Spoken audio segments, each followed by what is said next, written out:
Imagine if 80% of the population became zombies and half of those survivors died to the zombies in the next day. Food becomes a luxury, water is infected if you drink. You turn into a zombie. You would have to try your best to survive. And that's what Shenlu did. The problem is, he was the last survivor. He spent months trying to find other humans, but all that he could find was deformed creatures. Seeing that all that was waiting for him was a life of loneliness, he decided to bury himself. But that's when he wakes up 27 days before everything starts. And in this life, he's going to eliminate everyone that he knows is going to cause trouble for him and create the biggest survivors organization. Of course, after so much loneliness, he will make sure to have an abundance of thick friends to make his room warm. He has the void ability. He can open a special inventory and keep food fresh. When he gets to the higher levels, he's going to learn the void walking. But now he's weak and receives a call from his uncle, telling him to come to the building. His uncle is mad at him. Shenlu had 3 billion worth of shares in his business, but he just sold everything for 1 billion. Of course he's going to do that because money is about to become useless. And with that money, he can buy a ton of shit of pork and put everything into his special inventory. But he knows that this uncle made his parents die in a car accident. He was named before, but not in this life. He excuses himself, saying he received a call. Someone found the dog that he wants. Even animals can awaken powers, and this dog will become the Thunder King. He knows that the dog has a missing part on his ear. He arrives in the dog meat restaurant and sees Thunder King in a cage. After some altercations with the dog's seller, he gets it. He needs to have a good relationship with this dog before he awakens. Going home, he sees Sudaju, someone that helped him before he learned the void traveling, but died protecting him. Because of that, he will make sure that this guy enjoys his lifetime. Our boy asks Daju, "Do you want to follow me and have some fun after you work?" But Daju tells him that he don't do those types of practices with males. Our boy understands. He doesn't know him yet, but that's fine. When the apocalypse starts, he will help him anyways. While he's bathing Thunder King, he thinks about building a base. He will get every resource that he needs and let only strong people with him. However, he needs a lot of resources to build a base, and the most crucial one is water. The majority of the water source will be polluted and only rainwater will be safe. He was eating something with his dog when someone knocks on his door. Her name is Mayu. She's a culinary teacher that he hired. He paid 500,000 just for some classes, and that's why she showed up. She thought that he was looking for a date with her, but seeing his face, she thinks that he is attractive enough to get another girl. So why is he wasting his energy on her? After some classes, she leaves. He doesn't know what happened to her in the apocalypse. While watching her leave, he remembers 2 girls, the sisters Mi-Ling and Millie. One had the flame power, and the other one had the light power. He heard that the light girl could even use revival spells. Of course, he wants both of them in his house, so he calls a spy to find them. We are 5 days before the doomsday, and he has stored a lot of food, everything that can give him an edge in negotiations. He even bought a custom set of armor and some electric batons. Cause is one of the best weapons for the zombies in the early stages. In the last day, he bought a truck, and in that night, he couldn't sleep. We are at 1 hour and 20 minutes before everything. He calls his uncle for a favor and go to pay him a visit. In this life, he will kill him this first day. While he was leaving, he saw Sudazu again and tells him to stay safe until 9 o'clock. His cousin and his uncle were planning something when he arrives. He pretends to know nothing and eats. Suddenly, they heard a loud sound in the maid's room. His cousin goes to see. Upon opening the door, he saw that the maid was already a zombie and had killed someone. He falls back and she rushes him. He was able to lock the door before the girl went out, but our MC just electrifies him, opens the door and tells him this life he will be dying easy. It's much more interesting to see you getting devoured alive. But that's when his uncle shows up and asks Shenlu, "What are you doing?" Our cold protagonist just uses his big tongue once more. His cousin back is being eaten alive. While his father is lying on the floor, he makes sure that he watches everything. His uncle asks, "What are you doing all of that?" He slaps his face and says that he knows the reason. Then he throws his uncle to the maid. The zombie rushes him, but he just uses the baton and finishes with his knife and them, removes the crystal that resides between the eyebrows. Those crystals can make you get stronger and improve your abilities. Both humans and zombies carry them. Fiery humans and red zombies carry the flame crystals. But the most important for him is the transparent ones that can increase his spatial abilities. Outside the house, some zombies are already appearing, and it's the best time to start farming crystals. Since all the zombies are weak, he brings his dog to inside the house. After some time, he starts to shine. His awakening is beginning. He feels a headache, sits on the couch and concentrates his powers into his hands, throws it to the wall and creates a hole, noticing that his energy levels are really low. In the apocalypse, superhumans were classified into grades from 1 to 10. After the 10 grades, you have the King tier.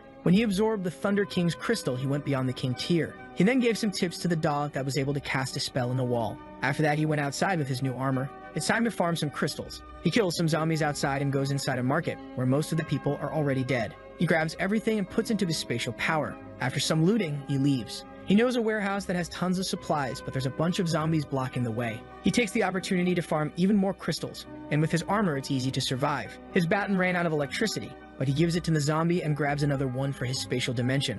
With the truck, he rushes through the door.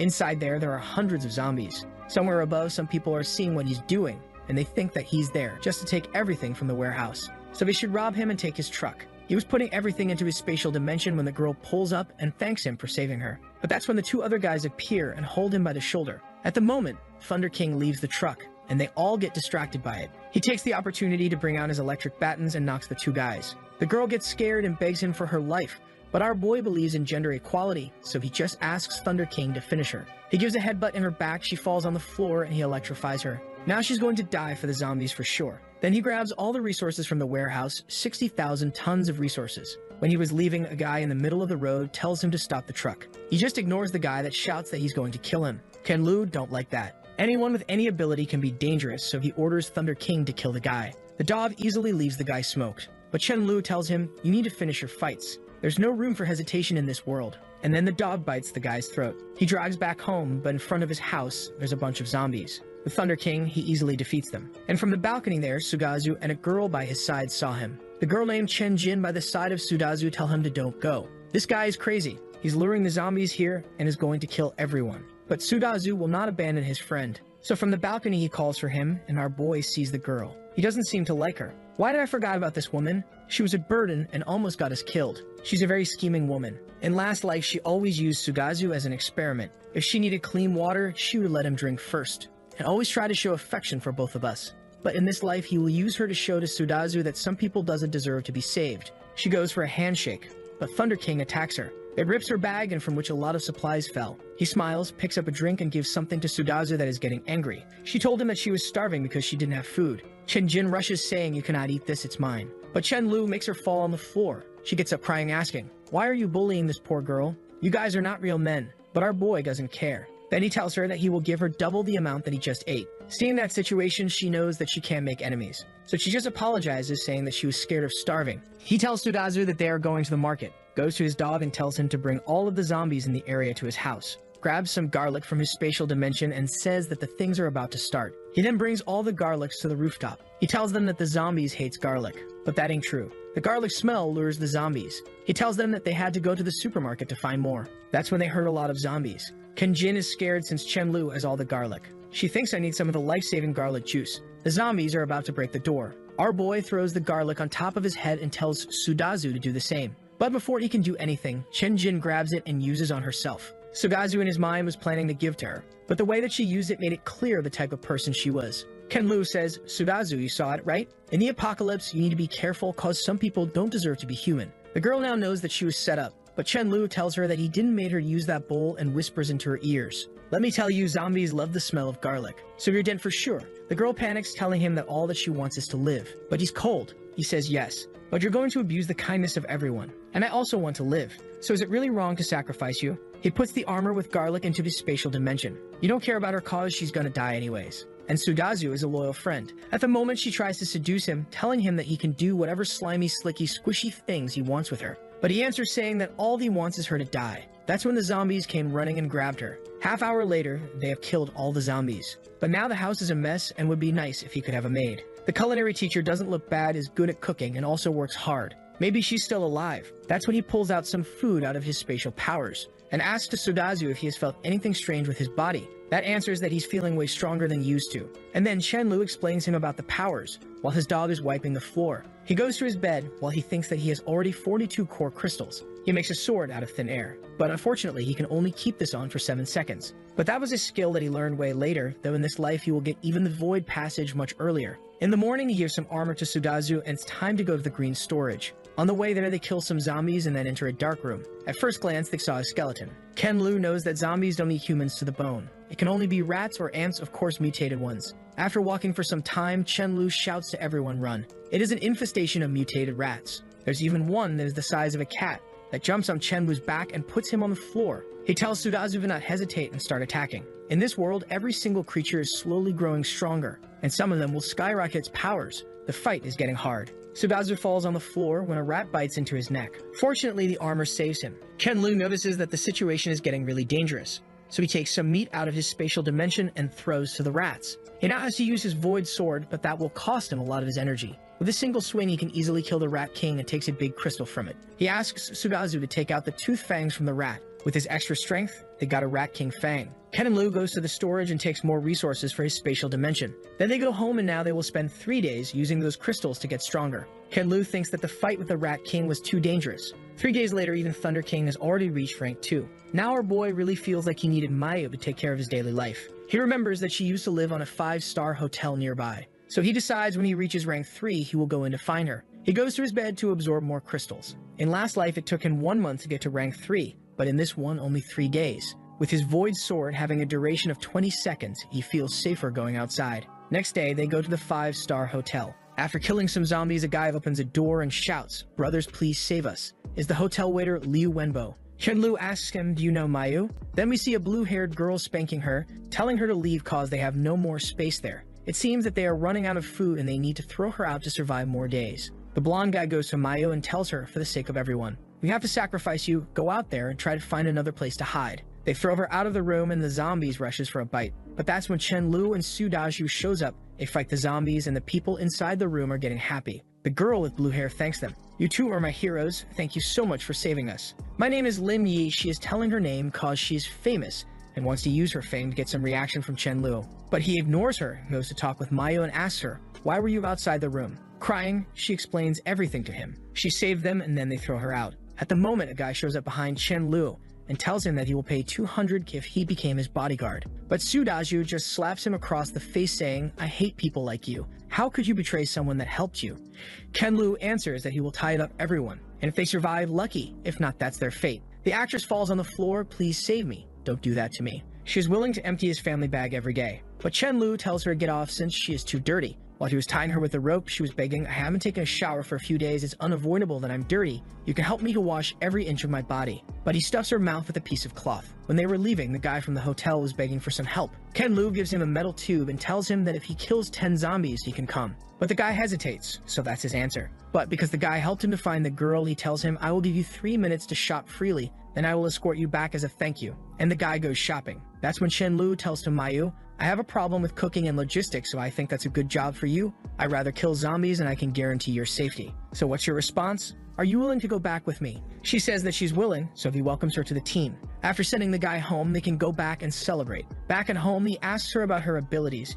Did she feel anything? She says that on the 3rd day she got a headache, but she was starving so much that she didn't pay attention. He tells her to feel the energy flowing through her body and try to manifest that energy. After focusing for some time, fire appears in her palms. Ken-Lu thinks that's a great ability. 1.5 hours later, the food is ready. They ate everything that they could. And Chen-Lu tells her to take a shower, just don't let any water get in her mouth. A few days later, after absorbing some crystals, he's closer to the rank 4 and is thinking about the 2 sisters. Maybe it's too early to help them, but it's a revival spell. People like that should only belong to him. He and Su Daju are going out to gather more crystals and he tells to Mayu, "Never open the doors, even if someone is dying in front of you, don't open. Close everything, don't look outside and don't go out." He gives her 2 batons and she tells him to not worry. After killing some zombies, they have already collected 500 crystals. He tells Su Daju to go back to the truck and he will go with Thunder King to search for something. He finds the girls home and tells to Thunder King, "Go and see if there's anyone living in the Unity 201. But Thunder King felt something and rushes into a bush. He's chasing a cat. While Thunder King was biting the cat, Chen-Lu heard, "Quickly, tell this stupid dog to let me go." The cat can send his voice to other people's minds. Now he wants the cat as a pet and tells the Thunder King to leave it. When he goes to talk with the cat smells dried fish on him and asks, "Do you have it? Do you have dried fish?" He thinks that's strange. How can he smell my special inventory? But I don't mind giving him some dried fish. After you eat my things, you're my cat. Suddenly someone shouts, "Let go of my rice." It's Mi Lai in the balcony, the girl that he's been searching for. Now he knows that this cat is her pet. He finds it strange. He never heard about it in the last life. But the girl comes to him and shouts, "Give me back my rice." And then she picks the cat from him. She looks to the cat, "Sorry, my rice." Our boy knows that she has a sister, but it's not here. She will never let this girl alone. The girl says goodbye, but the cat wants to stay with our boy. "Let go of me. He has dried fish." The cat jumps out of her hands and talks with our boy. "Please give me some dried fish. I haven't eaten one for a week." Ken-Lu tells them that if they go to the supermarket with him, they can find some dried fish. My Lai doesn't want to go, but her cat got angry. After some reluctance, she accepts it. She goes back to the apartment and comes with her weapons. But it's just a dull roller, so our boy is laughing. Then he introduces her to Su Daju and to his dog, surprising her, a dog that can use lighting. It seems that not only my Rice has special abilities. He talks about his ability and asks about hers. She tells him that Rice can talk with people and her abilities are like a healer in video game. But there's no time because zombies are coming. Miley gives them some buffs. and Chen Lu finds impressive. She's only level 1, yet this increases 1/3 of his strength. They are fighting when one of the zombies rushes towards Mi Li. She says that she needs to fight some zombies. This is a good chance for her to learn how. After the fight, Chen Lu is impressed. She looks weak, but her mind is strong. Maybe she will survive until the end. Then they give her a better weapon. She buffs herself and explodes a zombie head, but she can't control herself and kept hitting it. Our boy tells her that it's died already. After that, she vomits it, and our boy gives her some water. Sometime later, they are inside a mall on the 2nd floor. He gives her a bag and tells her to fill it up. But when she was grabbing some items, something appeared behind her. When she looked back, she saw Nikocado Alocado. She shouts for help, but the fatty is unstoppable. She throws her bag and tries to run, but then collides with our boy. He knows that Nikocado is a dangerous zombie. He is strong, can use charge, and even self-destruct. And it's at least a rank 3 zombie. But he's not scared. Thunder King hits him from the back. He pulls out his void sword and cuts the YouTuber. Millie hugs him, thinking he killed such a scary monster with a single strike. He's handsome and cool. Now Chen Lu is a shining hero for her. He takes the opportunity to deepen a relationship, telling her to come with him to his house. But she says that she has to go to her home and wait for her sister. If her sister gets home and she's not there, she's gonna get really worried. But her cat is spamming her mind. Don't reject it. Just leave a note at home. Go with him and go to his house. He has dried fish. She gets closer and asks Chen Lu, your house isn't far away, is it? He replies, of course not, baby, come with me. At his home, she's impressed with the meal that is prepared. After eating, she tells him that she's going back home, but not on his watch. Right now, it's already dark. I think it's too dangerous for you to go home. Why you don't stay here? Even better, why me and Daju don't go with you for your place? We can wait for your sister there. She accepts, and next day, everyone arrives there, even Mayu is with him. They were going to stay in different but close houses, but she asks to our boy, why don't we all live together? For me, it's fine if you don't feel uncomfortable. Of course, he's already inside the house. He keeps giving her food and she's getting way too close and is already jumping on our boy. But he's thinking, such a pity. I just met her today and I cannot rush too much. Otherwise, my true colors will be revealed. After that, they divide the rooms and Chen Lu is going to stay in her sister's room. But he's thinking, where are we going to stay when she comes back? Never mind, let's just stay first. Then he teaches her how to use crystals. Next day, we see Myling help some of her classmates to survive in Jesus. She's quite fire, but she's angry at her teammates. They are holding her back. She has to do everything to save them, and her fire ability uses too much energy. After some time, she arrives home. Sisters are finally reunited. But Chen Lu wants to know who are those 2 guys. And those guys are thinking, nice, 2 sisters. That's perfect, bro. That's when Myling asks her sister, who is this guy? She explains that our boy took care of her. And her sister seems to believe that those guys behind are plotting something. The guy even grabs his pants, saying, let's take her down first. They try to give her some food. She tells them that she's not hungry so they can keep it. Then everyone goes up to eat something. And Myling wants to find a way to get rid of those 2 guys. Ken Lu enters first and tells to Mayu to prepare some rice. She finds it strange. She thought that they were going to eat barbecue. When they got up there, they see Thunder King and they ask to our boy, why you have a dog? Food is rare, how are you keeping this guy? Our boy tells them that he is giving rice to the dog. Both of the guys got angry. What? You're wasting food with a dog? In this world, then says to Myling that they should get rid of that guy. But Myling tells to them shut up and says, you don't think that I know why you guys followed me? How much you guys have done? They reply saying, just you wait. You guys are going to regret it. But our boy just pets Thunder King. Head Ant tells him, kill him. And the dog goes all happy. Myling finds it strange. Why the dog is following them? He is seeking for death. Then we see a conversation that he had before with Millie. After putting some pressure on her, he asks her, between me and your sister, who is the best leader to create a better life? Millie answers, saying that's of course him. And he tells her, so you'll have to talk to your sister first. Millie told him that she was sure that her sister would obey him. But he tells her, I will not share my supplies with her until I'm 100% sure that she's going to obey me. This is for her own good. Poor girl believes 100%. When her sister goes to the kitchen and sees Mayu cooking, she thinks that she's wasting way too much food. But Mayu tells her that she's just following Chen Lu. Angry, Myling goes to talk with him. Chen Lu, why Mayu is cooking so much food? We're not going to have anything to eat tomorrow. Chen Lu tells her it's a celebration now that you are reunited with your sister. Myling tells him that it's too much. He should take something. He tells her it's mine, so don't worry about it. When she looks to the table, she sees 4 bottles of water. She thinks, why only 4? Okay, I don't think I'll have something to drink. I will just eat some vegetables and then I'll drink some soup. But when she sits in the table, Chen Lu asks her, what are you doing here? She replies, doing the same as you. But suddenly her sister says, I'm sorry. Chen Lu is a kind person, but it's for your better. Be patient with him, please. Ken Lu tells her, we're about to eat. I don't think you should be here. Of course, if you just want to watch, you can sit here. She asks, what is the meaning of this? There's nothing for me. Didn't you say that it was to celebrate the reunion with my sister? He tells her, I didn't promise to take you with us. Only my people can eat something that I risked my life to take. He looks to Millie, are you my people, Millie? She says, yeah. Everyone in the room supports him, even the dog and the cat. Then he asks her, do you want to eat with me? If you want to, just say that you're going to obey me. But Myling gets angry. Chen Lu, why are you trying to humiliate me? She stands saying that she's not going to eat any of this food, and tells them, "I want you all to go back to your house, leave this place." But when she goes to her bedroom, even his underpants are there. "Sister, why you let a smelly man into my room?" Her sister tells her, "Don't worry, he's a gentleman, he's just going to stay here for some time." Millie doesn't want to, because he took care of her sister for some time, she's going to allow it. Taking a shower, she's feeling alone. "How you could take my sister with food? But that's fine, Chen-Lu, we're going to see who had the last laugh." Outside they're talking about eating her favorite fruit, grapes, and that makes her think, "Damn, I really wanna. No, I don't wanna. It's been so many days, those grapes must be frozen. They're not fresh or delicious, I'm sure." When she goes to talk with her sister, Chen-Lu thinks her figure is fire. She can awaken something in any guy. When she's leaving, he tells her, "Millie, why you don't come here? Those grapes are so sweet. I'll save someone for you." She looks back and thinks he's doing this on purpose. In her room, she grabs her sister. "You teamed up with that stranger, and he's trying to make me angry?" Then she tickles her, and Millie explains that Chen-Lu is the better captain, and tells to her sister that it's all part of his plan. Her sister thinks that she's brainwashed, she would have no problem to follow him, but he has to use such a low-level methods. He really believes that he can get her with just some meals. If he wants her, he has to show her his strength, so she's going to fight with him. Then she gets up and goes to leave the house. She says that she's not going to use food, so she's going to search for something. Millie asks our boy to stop her sister, but he tells her that he has no reason to stop her. Millie asks if she can go with her sister to help her, and he says that of course you can go with your sister, just remember to be safe. He thinks that maybe he shouldn't use such a playful way to deal with her, but in his past life she wasn't that easy to deal with. 10 minutes later she's back with some beef noodles, and he shouts to Mayu to prepare some beef noodles also. He explains to Millie in 3 days they're going to fight. If he wins, she's going to obey him.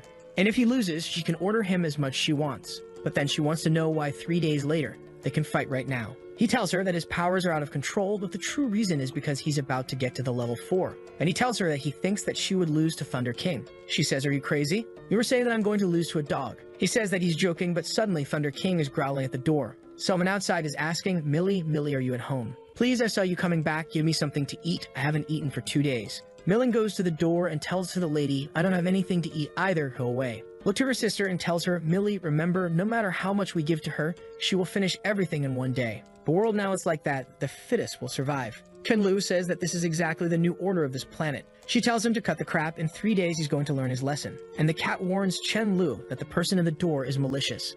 Outside the door, the old lady is saying, "I had no idea that this kid could be so vicious." Some guys behind her ask, "What happened? It's Millie not at home." She answers, "She's at home, she just talked to me." The old lady is inciting all the guys to get in the house. Millie and Millie are such cute sisters, I'm sure you guys are going to enjoy her plumpy bodies. The guys agree, saying it's worth dying to have some fun with them. A figure like that shouldn't be wasted. They grab some weapons. "Let's go, it's time to open this." In the other room, Sudazu sees everything and tells everyone that some people with weapons are coming to here. Chen-Lu tells to Sudazu to go down and kill everyone, just don't do it in the corridor, or they will have to clean it up. Then he receives a buff from Millie while she looks at Chen-Lu thinking that he's handsome, but she wants to know how strong he is. Sudazu is down there and Thunder King goes to help him. He easily defeats those guys since their attacks have no effect on him. After the guys are dead, he tells to Millie, "Go there and take their crystals. You have to remove from their foreheads." She's insecure and doesn't want to do, but he explains. Even though you are a support, it's something that you must experience yourself. Her sister agrees with him, it's better for you to get familiar with it. The earlier, the better. Then together they go down there. She's sobbing, but she does the job, but of course she vomits again. Back home, the beef noodle is ready, and Millie is impressed. How can they have so much? There's more beef than noodles in that soap than probably in the whole city. Millie cannot hold herself, pancakes smell. Oh, I'm jealous, but I know the size of my fridge, they are probably about to run out of food. At night, the same thing again. A banquet for everyone. She keeps asking herself how many dishes they are going to prepare. She runs to the fridge, opens the door, and it's full. She goes to Chen-Lu, shouting and saying the fridge is full again. "When did you go out?" Emat couldn't find fresh food. That's when Millie explains to her, Chen-Lu is a void ability user. He can stock food for as many years as he wants. Millie asks, "Why didn't you say earlier?" Her sister says that she forgot. Then she looks at Chen-Lu and says, "Just don't forget our agreement. We are going to fight, and you will listen to me. Yes, after I defeat him, I will make him kneel down and call me sister and give me all the food that he have. Our boy really wants to reach rank 4. He will receive the void walking ability." Then he used the Red King crystal. It's hard to absorb so much power, but now finally, he was able to break through rank 4. And then he used the void walking, going from inside the room to outside where Thunder King was guarding and got jump scared. And now it's time to the fight. Millie asks him once again, "If I win, you will listen to me, right?" He says, "Of course, you seem very confident. Why don't we add more bets? With a distance of 20 meters, we're going to lose in 3 seconds. She shouts at him, "Chen-Lu, I know that you are strong, but 3 seconds, are you looking down on me?" He tells her that he's not looking down, he's just very confident. She thinks of a plan. Once the fight starts, I will just move back, and then asks him, What's the new prize? He tells her, you are going to lift your butt high so I can kick it. She accepts and asks, can I do the same? He tells her that she can have any request and he will fulfill it. He knows that he's not going to lose. They are outside and the fight is about to begin. She's confident, 3 seconds. There's no way he's going to defeat me. But then he vanishes right in front of her, leaving her confused. Where he is, he's a stealth ability user. He's already behind her, grabbing her by the neck. It was so fast that she didn't even know what really happened, but he gets to her ears and whispers, Smiling, you have lost. She thinks that if he had used the sharp dagger, she would be dead, and then accepts the defeat and asks, why do I have to do? But is thinking if she really will need to let him kick her ass. He puts his hands over her shoulders. Let's go to eat some breakfast. You are now with us. I'm sorry for everything that happened those 2 days, but now let's get familiar with each other. She is already at the table thinking, everything is so good, it would be pretentious for me to refuse. Our boy knows that this was a perfect plan. Now he also controls Smiling. Then he tells everyone to go to the living room so they can discuss some planning, explaining that he's noticing that the zombies are getting stronger by the day and resources are getting harder and harder to obtain. To survive from now on, they need a strong team. Even though individually they are strong, if they fight against another group with 100 or more people, they will lose. What if they lose to someone, and that person asks those 2 sisters to sleep with them? Smiling tells that she is going to kill anyone who have those dirty thoughts. That's when he explains we are going to have our team and some sub-teams. Of course, he is not going to take any trash. Smiling and Sudaju agree with him. Then he explains that the majority of the people now are outside the city. That is what a normal people would think. Smiling seems to agree with him and says that his planning is good. He is thinking really far ahead. But our boy is just waiting for the time to kick her asses. Of course, he's not going to do that in front of everyone. Then he finishes the conversation and tells Smiling to come to the room with him. She asks what cannot be said here. He tells her that it's a private matter. She blushes, I'm really going to get kicked by him. But I promise, so I don't care, it's just 1 kick. It's not a big deal. In the room, she goes to the wall and tells him, all right, you can kick now. He tells her, lift more of that butt. Do you have any misunderstanding about sticking your ass? She blushes, thinking that he's shameless. Does he have to be so serious about it? She tells him, I don't understand why you want to kick my ass so much. Why don't you just change this punishment? But he scolds her, asking if she's going to accept the punishment or not. She tells him to do it already, and he says that he's going to fulfill it. Looking at that view, he's thinking, I never thought that I could do something like that to the future war god fairy. She sees that he's taken out his shoes, now it's going to be softer. Right. He's not going to hurt me with his kick if he dares to kick it hard.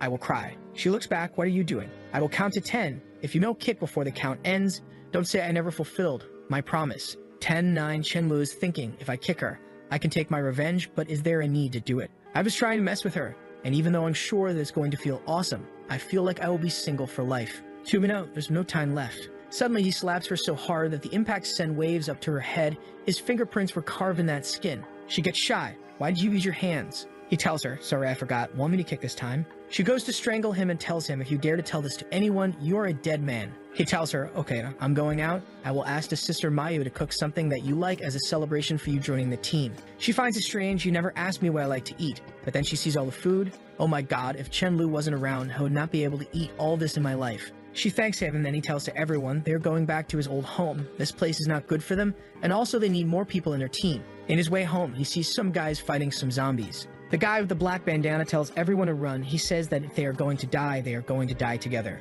Kenlu sees and thinks that if the guy wanted, he could just let those 3 behind and run. So the guy isn't that bad. The guy saw him and asked for help. It would repay the kindness. He says okay and sends Thunder King. After some action, the guys are thanking him and Chenlu asks them, what happened to you guys? All you guys have awakened some abilities. The guys tell them, yes, my name is Fan Yu and I'm the oldest. I got a stronger physique. The other guy has an ice ability, the other one has a lightning ability, but compared to the dog, he's weak, and the last one can control sand. Fan Yu explains that they went out to get some resources, but they fought against some zombies that had poison powers, so they almost got wiped out. Chen Lu says that the more people means more power. Why don't you guys join us? But of course I will be the captain. Fan Yu thanks him and accepts it. They enter the truck and Chen Lu gives them his old house to live, but he tells them, I will come to find you guys later. Inside the house, he tells to Myling and Mei Lai to go to the 3rd floor and pick a room. Sudaju and Mayu are going to stay on the 2nd floor. Then he tells Daju to come with him to the neighborhood to check on something. When he gets close to the guys, he overhears that the guys are talking about the dog being so strong. Bro, I think that dog could defeat 4 of us. He goes to the guys, do you guys know how to cook rice, right? Take this. Fan Yu says that they cannot take that since he had already done too much for them. They will go out and search for some food by themselves. But our boy tells them that they are family now. They're all teammates, so giving food is normal. But inside his head, he thinks that he's only going to give meat when he believes in those guys. Then they give some walkie-talkies and explains part of the plan. They are going to settle here for a long time. You guys are injured, so rest first. Contact me if there's anything happening. Outside in the neighborhood, He is with Milling and she's angry at him because she wants to be with her sister. But he tells her to shut up, there's someone coming. A bus pulls up and a babe gets out of it. She has that jacket over her shoulders, so for sure she's strong, and Chen-Lu recognizes her as Mu Tianji. He says, why did I forget about her? Mailing asks him, do you know her? He tells her that girl is a CEO and a chief designer for a clothing design company, and she's famous, but she's a complete psychopath. He remembers that in the apocalypse, she established a gathering place that could only accept female survivors. No one in that place could fall in love, any relationship would mean death. But of course, she had her own desires.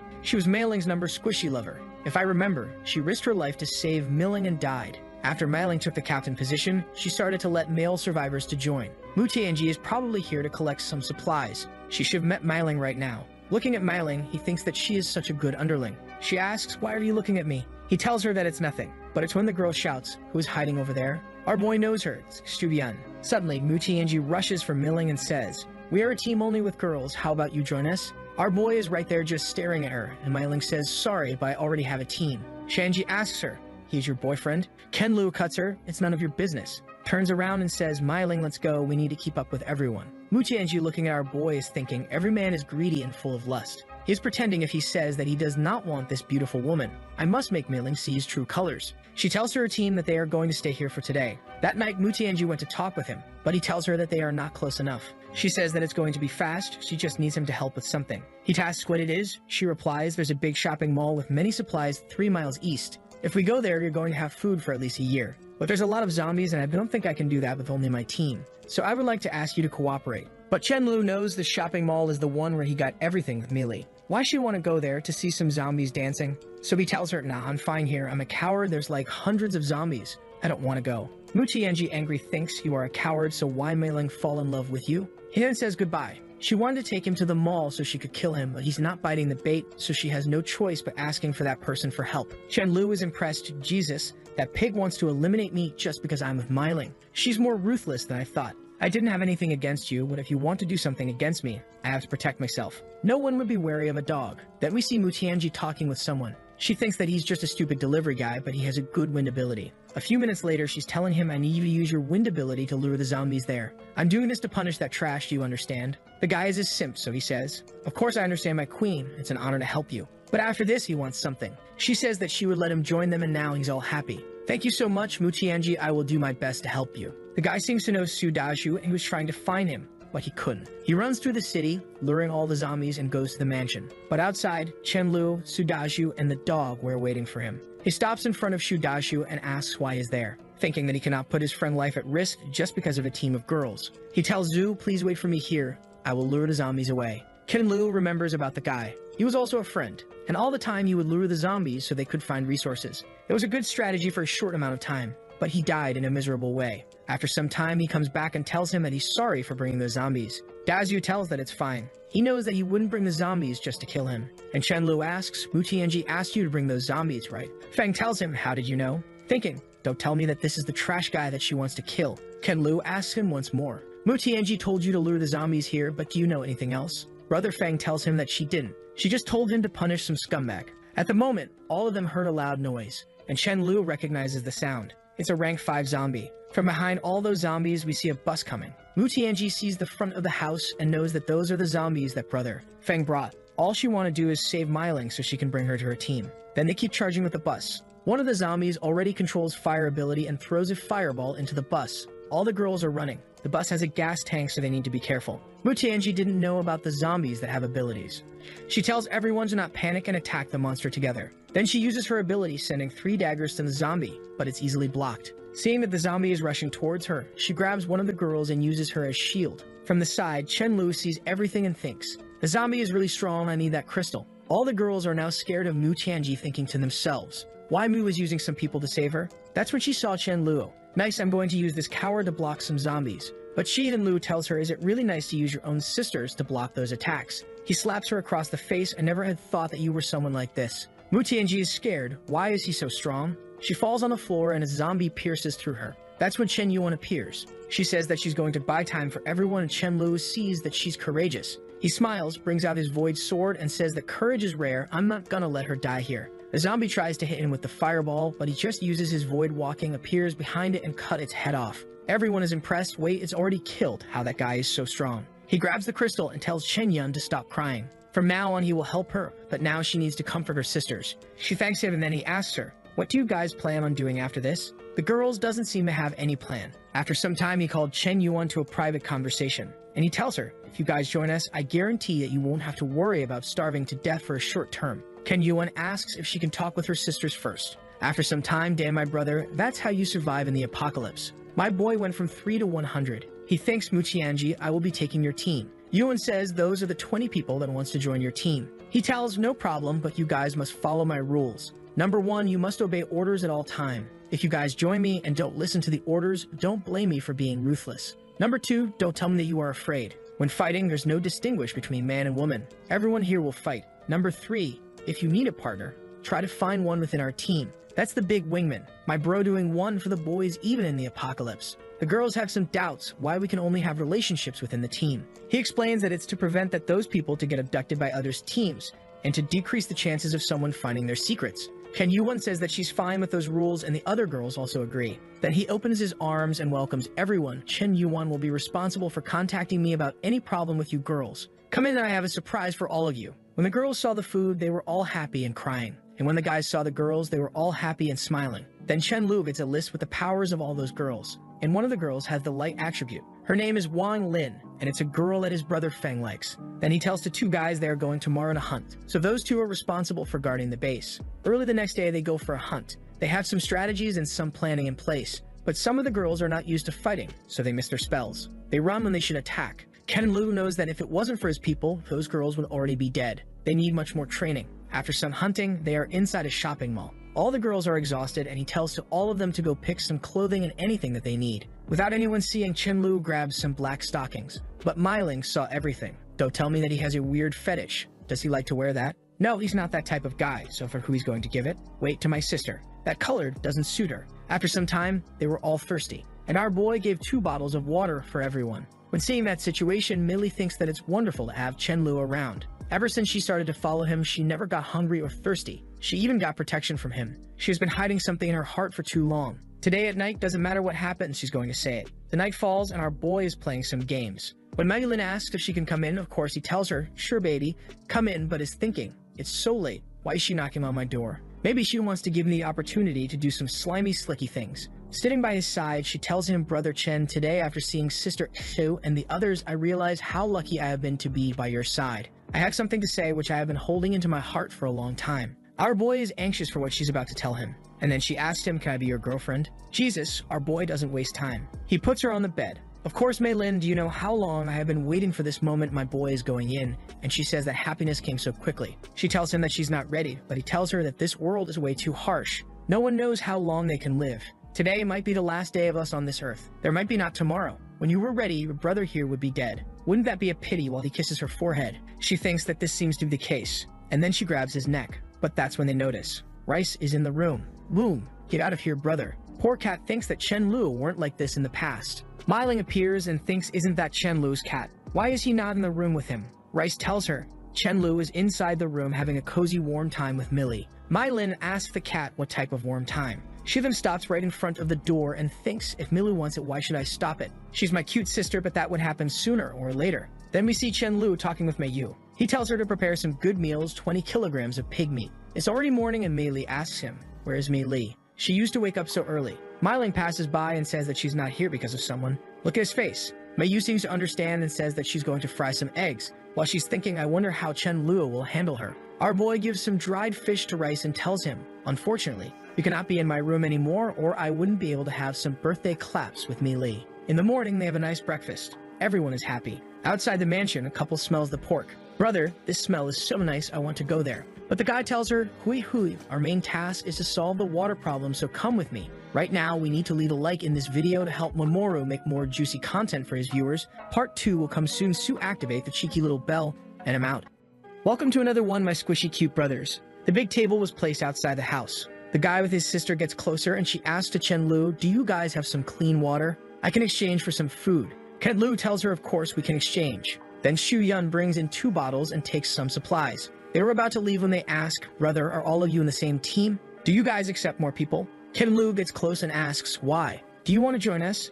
She says that she wants. He tells her, okay, you just need to prove that you're qualified. If you guys go kill 10 zombies and bring me back the crystals, you guys can join us. Of course, you have to use weapons or your abilities, not with vehicles. The guy sees that as an NPC giving a mission and thinks that it's doable, so they go saying that they would be back soon. The girl tells her brother, I thought that only you and me knew about the crystals, but her brother tells her, of course they know. They are smart people, they even have meat to eat. He told us to kill 10 zombies, but we were going to kill 20 just to prove ourselves. 1 hour later, they are back. Ken-Lu seems happy and tells them good job. Welcome to our team. Now tell me, what's the ability of you guys and when did you guys awaken them? The guy says that he got his abilities on the 3rd day and his sister got on the 2nd one. He explains that he is like a warrior with more strength and his sister is like a magician. Ken-Lu asks magician in what way. She summons a dark energy on her hand. Ken-Lu smiles. Dark ability users can create undeads and even cast curses. To our team, it's a great help. Then he asks Samayu to cook something for them. Later that day, he was walking around in circles, thinking that Millie is about to reach a new rank.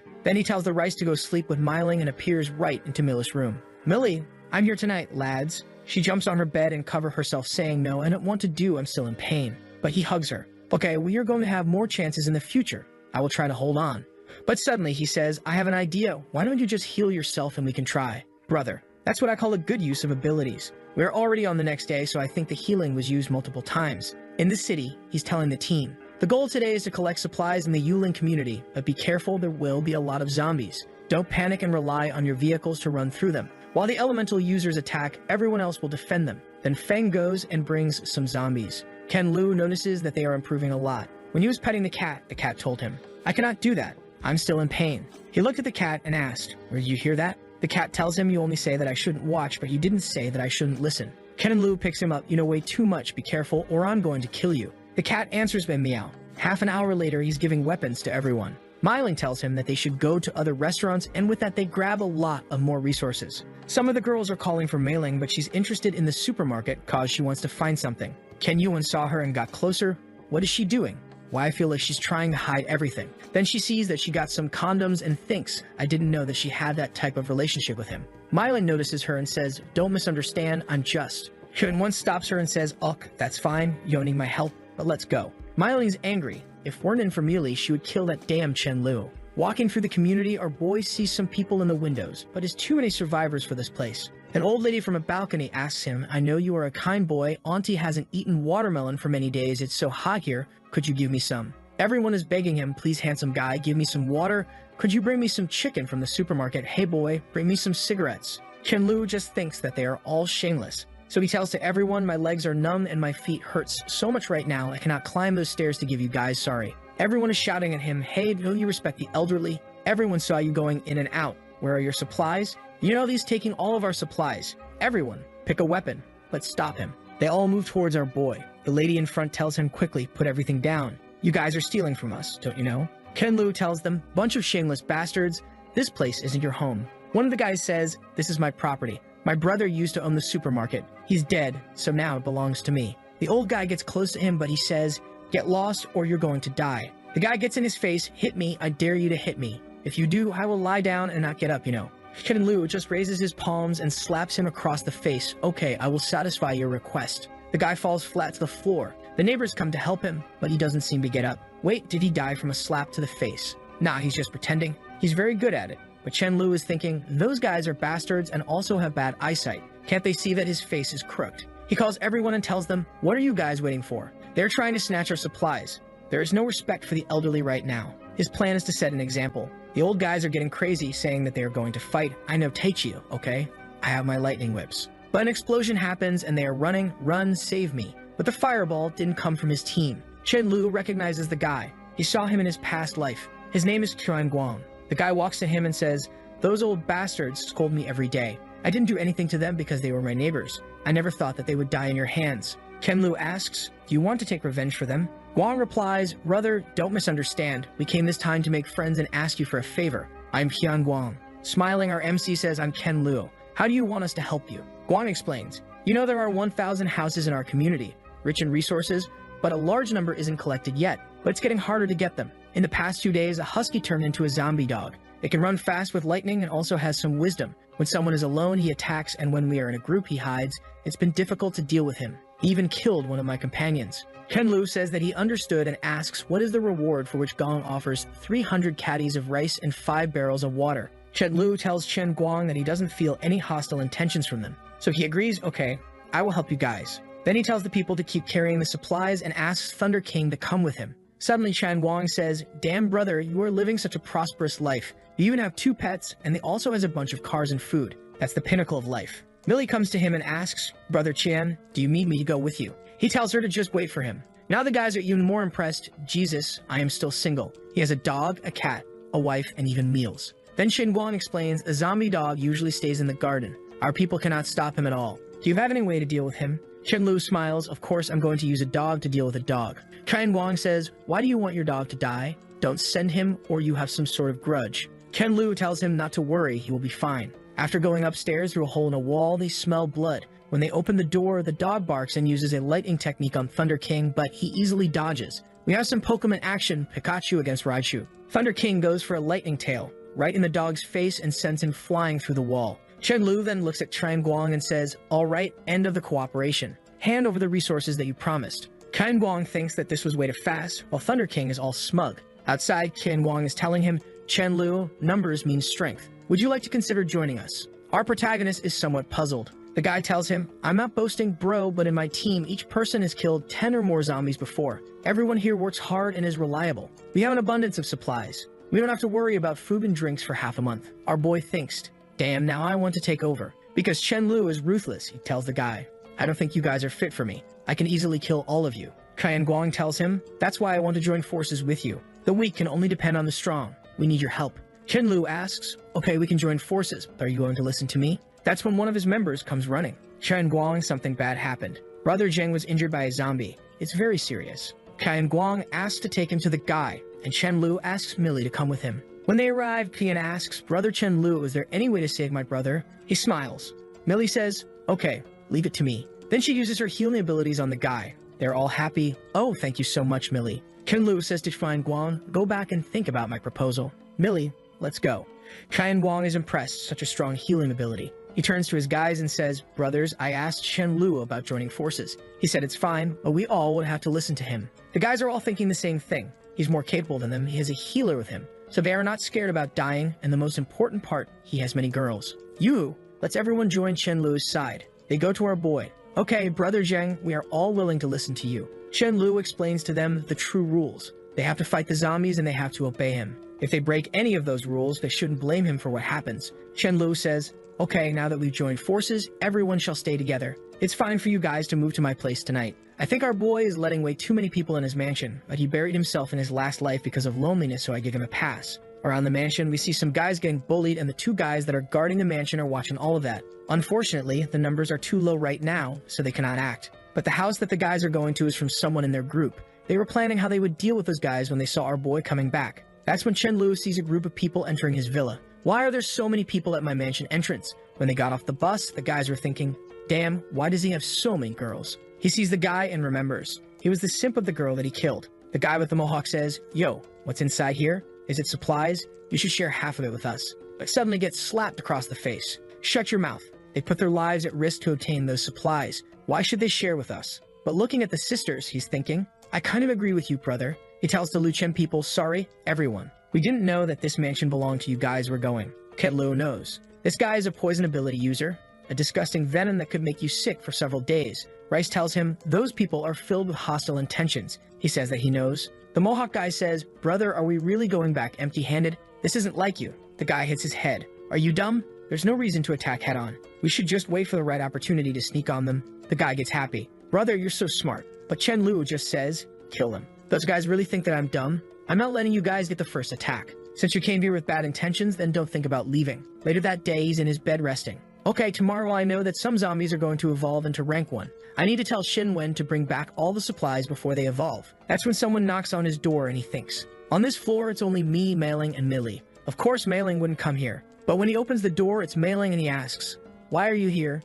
She gives him something, take this. He looks and sees condoms. Blushing, she asks, why are you so shocked? I'm doing this for my sister. Do you think that I'm doing those things for you? Millie is too young. You guys should wait for 2 more years. But if you want to be a father, then just forget it. And then she runs. He looks at her. Okay, your intentions are good, little sister. I cannot waste such a gift. Millie, brother is coming. The next day in the morning, he tells everyone about the zombies evolving. Because he doesn't want his team to die, he explains some things about them. When a zombie reaches rank 1, it gains some abilities similar to them. But the problem is that they acquire some amount of wisdom. To deal with these zombies, it's better to go in a group of 4, with 2 mages and 2 close-range fighters. Then he teaches them how to dodge some spells. He asks the girls to throw some spells at him, and he easily avoids everything. Everyone thinks he is amazing, but he explains that it's all about looking at the gestures. If you can see how the person is moving their arm, you can predict where the spell is going. They don't seem to believe, and she says, "Let's try it again." He keeps dodging everything, but then gets hit in the face, and she tells him, "I knew where you were going to dodge, so I threw one there."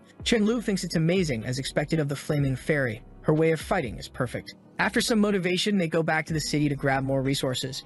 Chen-Lu remembers that when the zombies started to evolve, the ability users began to kill each other. On the way, Millie sees someone she knows and gets startled. Chen-Lu asks if it's a close friend of hers. She says she has a good relationship with her and she is her best friend. "Can we please help her?" Chen-Lu tells her, "If it was a stranger, we wouldn't, but because it's your best friend, of course we're going to help. Go, Thunder King." Seeing him coming, the guys say, "Oh look, a dog. We are finally going to have some meat," but no time for dog meat because Sudaju and Millie are already behind them. After the fight, Millie calls her friend. Then she introduces her friend to Chen-Lu. He's the one who sent everyone here to save you guys. She thanks him and says, "My name is Zhang Jingjing, and this is my father, Dong Cheng. We have nowhere to go. Can we join your team?" Chen-Lu, as always, says, "You can if you follow our rules. Does your father know how to drive? If yes, follow us. We are going back to the base." When they got to the villa, her friend wanted to join to a slicky warm chat at night with a couple, but Chen-Lu doesn't want it. It seems that he wants to enjoy only Millie for now. So he tells her, "No, without my permission, you cannot enter this villa. I will leave her for you."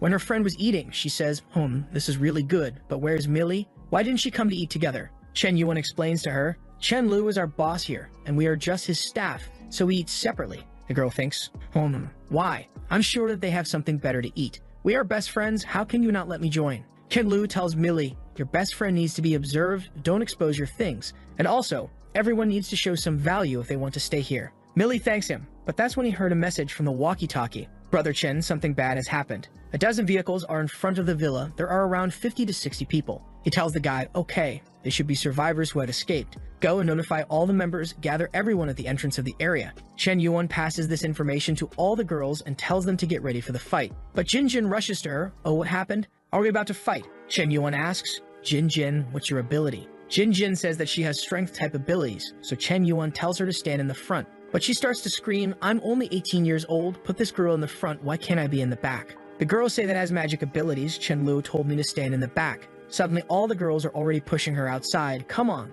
stop wasting everyone's time." When she sees Mei Li, she starts to cry, "Mei Li, I cannot stand in the front, please help me." But Mei Li tells her, "Jin Jin, don't be scared, you have to experience it. But don't worry, I will be close to you. If you get injured, I'm going to heal you, there's no problem." Jin Jin sees that she has something white on her cheeks. Is she eating cake? There's no way. Mei Li grabs her by the wrist and tells her Chen-Lu is here. He's going to protect everyone. But Jin Jin thinks that her friend is sacrificing her for the Chen-Lu. Chen-Lu just calls her, "Mei Li, come here." And Jin Jin gets angry. "Okay, you are so close to him, and now you're ignoring me, even though I was your best friend. Since you can do it, I can do it too." Then we see the guys that came to the villa while talking. I thought this guy's captain was very strong, but it's just this young brat. "Yo, brother, you're in charge of this mansion, right? You know the nearby area doesn't have any supplies. My people have nothing to eat or drink for a day. Could you subsidize something?" Chen-Lu explains that that is not possible, but they can trade. He accepts 1 zombie core for 1 bottle of water and 1 cup of rice. "You know, we don't have too many supplies because it's getting hard and we have a lot of survivors, but I'm willing to help you."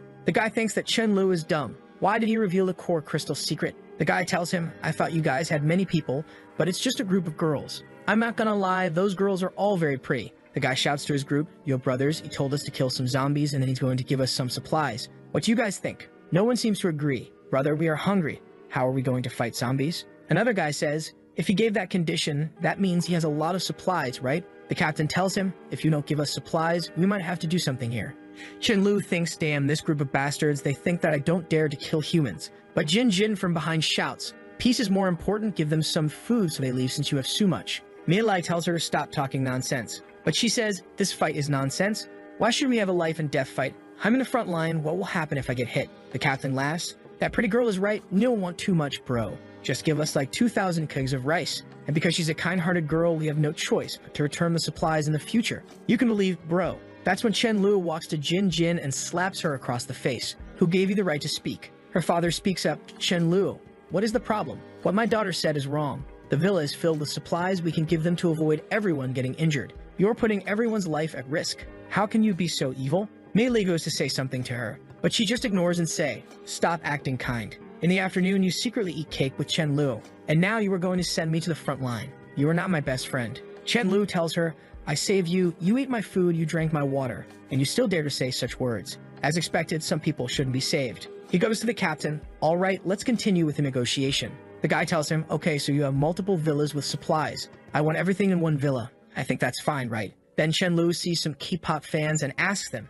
you guys seem to be from different groups. What do you guys think? You guys also came here for supplies? And guy named Jungkook tells him, brother, we are looking to see if we can find a place to stay. We have our supplies and have no intention of threatening you. Since the villa is full, we're going to leave. Chen Lu just observes, but the captain looks at him and says, are you going to give it or not? Suddenly, he goes into his spatial dimension, here, take it, and vanishes with his head. The guys don't know what just happened. And Chen Lu says, since they want to die, let's fulfill their wish. Then everyone engages in the fight. Jin notices, that's why Chen Lu didn't give anything to them. They are winning so easily. The fight was done in seconds. He tells everyone, take the crystals from their brains and put the corpses on the mountain. Kneeling on the floor, Jin is thinking, what have I done? What am I going to do now? If I just didn't say anything. She crawls towards him. Brother Chen, let me off this time, please. I wouldn't dare to do it again.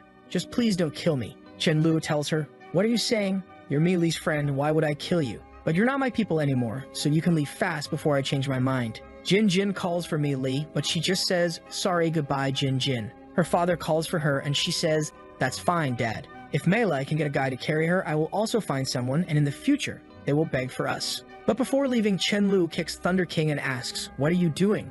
You know we cannot leave any potential threat. Thunder King gets behind the daughter and father and finish then. Then one of his guys told him that the guy he was talking to earlier wanted to tell him something important. Chen Lu asks when it is, but the guy says he's not sure. Since the guy seems believable, he came to report this to Chen Lu. He tells his babes to go back home because he's going to talk with those guys. It's the BTS members. He asks the guy what's important. The guy asks if Chen Lu is accepting people into his team because his whole team wants to join him. Chen Lu interrupts asking, is this the important thing you mentioned? The guy responds, no, it's not just that, and shows him a big crystal. Chen Lu recognizes it as an actual level 6 crystal and asks, how did you get this? The guy says it was from a dead zombie, but that zombie was 3 meters tall, and this is going to be a gift for him. Chen Lu responds, if that's the case, considering your sincerity, it's not impossible. Then they tell them their rules.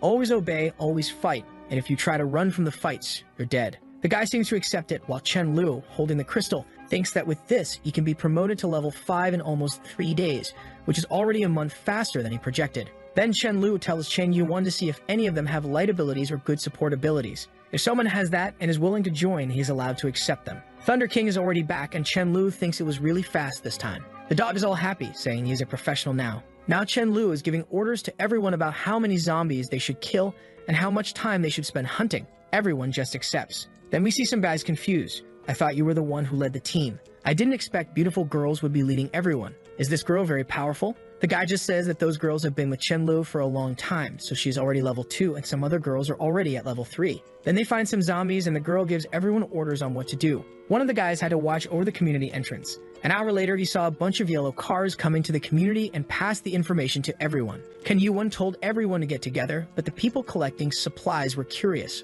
What do we do with the materials we just collected? Chen Yuan told them to leave everything since it was better to be alive, and that's when the yellow cars arrived. And of course, the first thing they say is some rapier lines, and I'm not talking about the sword. Hey, I haven't seen such a pretty and clean girl for a long time. Hello, sisters. Okay, James Charles. The guy tried to touch her, but she slapped his hands. What are you doing? She asked. The guy told her, it's the end of the world now. There's no reason to play more tricks, right? But she just kicks his balls. Stay away from me. Angry, he tells his guys to kill everyone and just leave those two girls for some fun. They got surrounded. When the girl told him to stop, she got hit on the nape with a bat. The guy even told her to stink and die. One more of those yellow cars pulled up and we see a guy with glasses inside. The guy tells them not to be too extreme with the girls and they seem to obey. Yes, brother, we know. But that's when one of them got hit in the face with a spell. It was Chen Yuan with a bow. Chen Yuan shouted to let them go, but the guy used his powers to raise a barrier and her arrows couldn't penetrate it. In that situation, they couldn't reach each other. When she got her friend in her arms, she noticed she was already dead. What a big loss for the team. The enemies were even going to take their car. And the rapier user said, "Bro, why don't we keep those girls? They are so beautiful." The leader slapped his face. "Are you retarded? This woman is not easy to deal with." The guy said, "Bro, what do you mean? We have many more people. What can she do against us?" But the leader knew something. Her group must be near here, and if we do something else, we are going to get retaliated. The scene changes and Chen Yuan is informing Chen Lu about everything. She says, sorry, I didn't lead everyone well. But Chen Lu tells her that she did the right thing. You would be dumb to start a fight at that time. He shouts to her, blood is paid with blood, and tells everyone, we are going to take revenge tonight. No one can bully my people and still be alive. Unless they leave a like in this video to help Mamoru make more juicy content for his viewers, activate the cheeky little bell, and I'm out.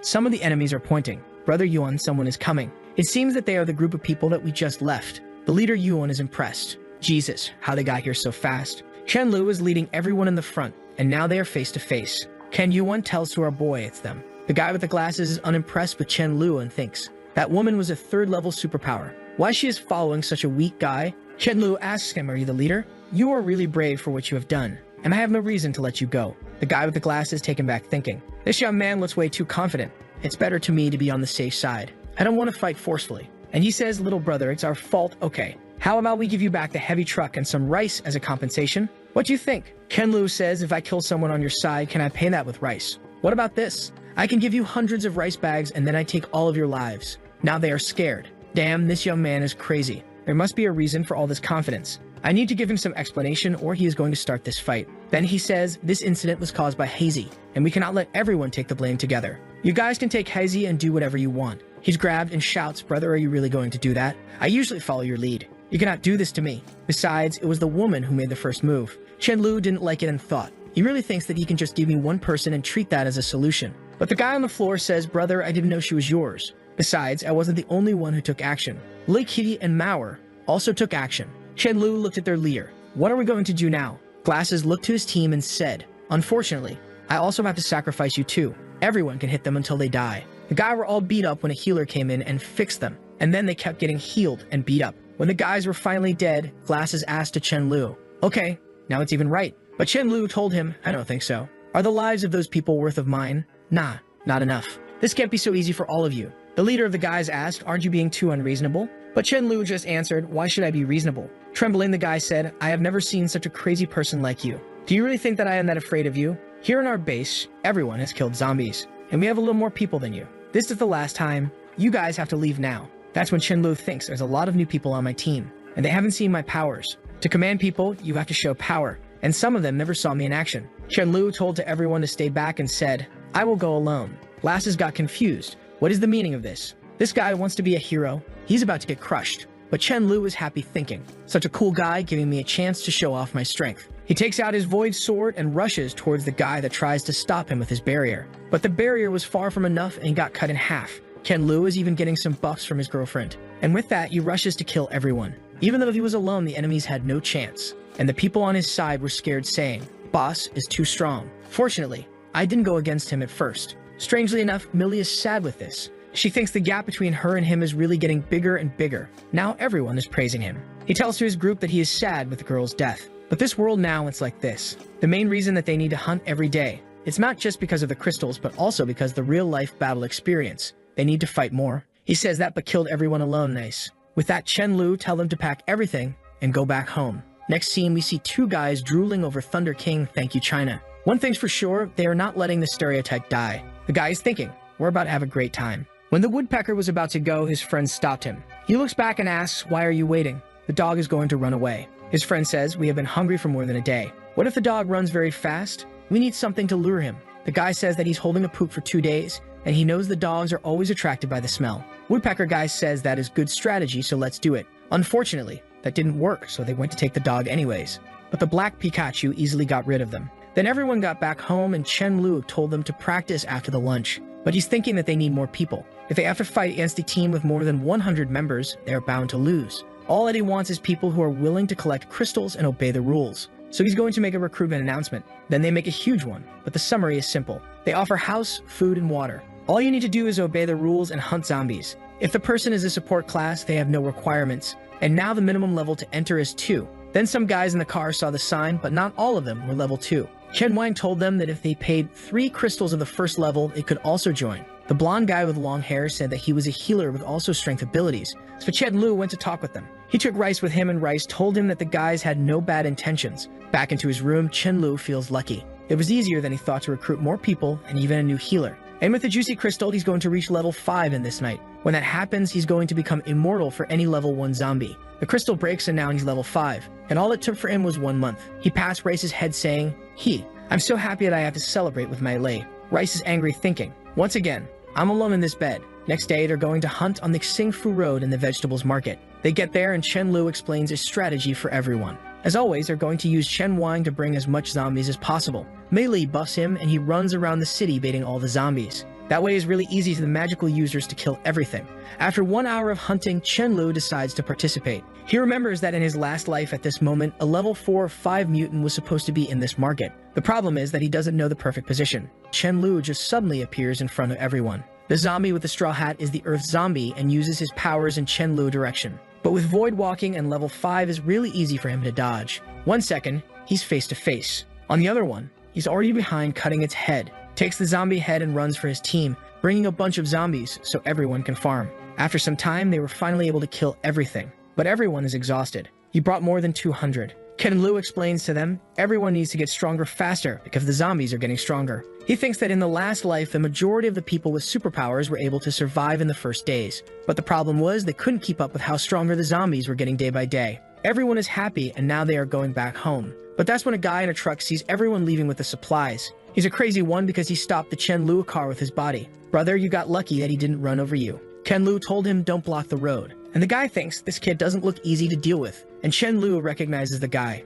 He's Sha Horan, a guy that is going to be known as the Invincible Iron Fist. The Iron Fist guy was begging for the blonde guy for some chicken. But the blonde guy wasn't happy with that and said that he was not going to give him. Chen Lu, seeing the opportunity, says, hey, I have chicken and even a chef here. I can give you all of that for your life. Okay, and the guy accepts and now they are all going back home because of a promise. They are going to help this guy's mother. We see the guy bring his mother from his apartment, and unfortunately, she has a deadly disease. And at this point, Mei Li healing is not strong enough to cure her. But at least he's going to give the chicken soup that he promised. When he arrives at home, he asks to Chen Yuan to prepare a room for the guy's mother, and then to Mayu to do some chicken soup. Some hours later, they have made a feast for her, and the guy's mother is even crying. Boy, this is too expensive. But Chen Lu just tells Auntie, you're welcome here. Let's enjoy all this meal while it's hot. The mother grabs his hands and says, I can see that you are a good person. Please take good care of my son. She looks back and tells her son, be wise and honor me. Don't let Chen Lu down. Be a good person for him. Crying, he tells her that there's no need for her to worry. Outside, when Chen Lu was looking at the stars, Horan came again to talk with him.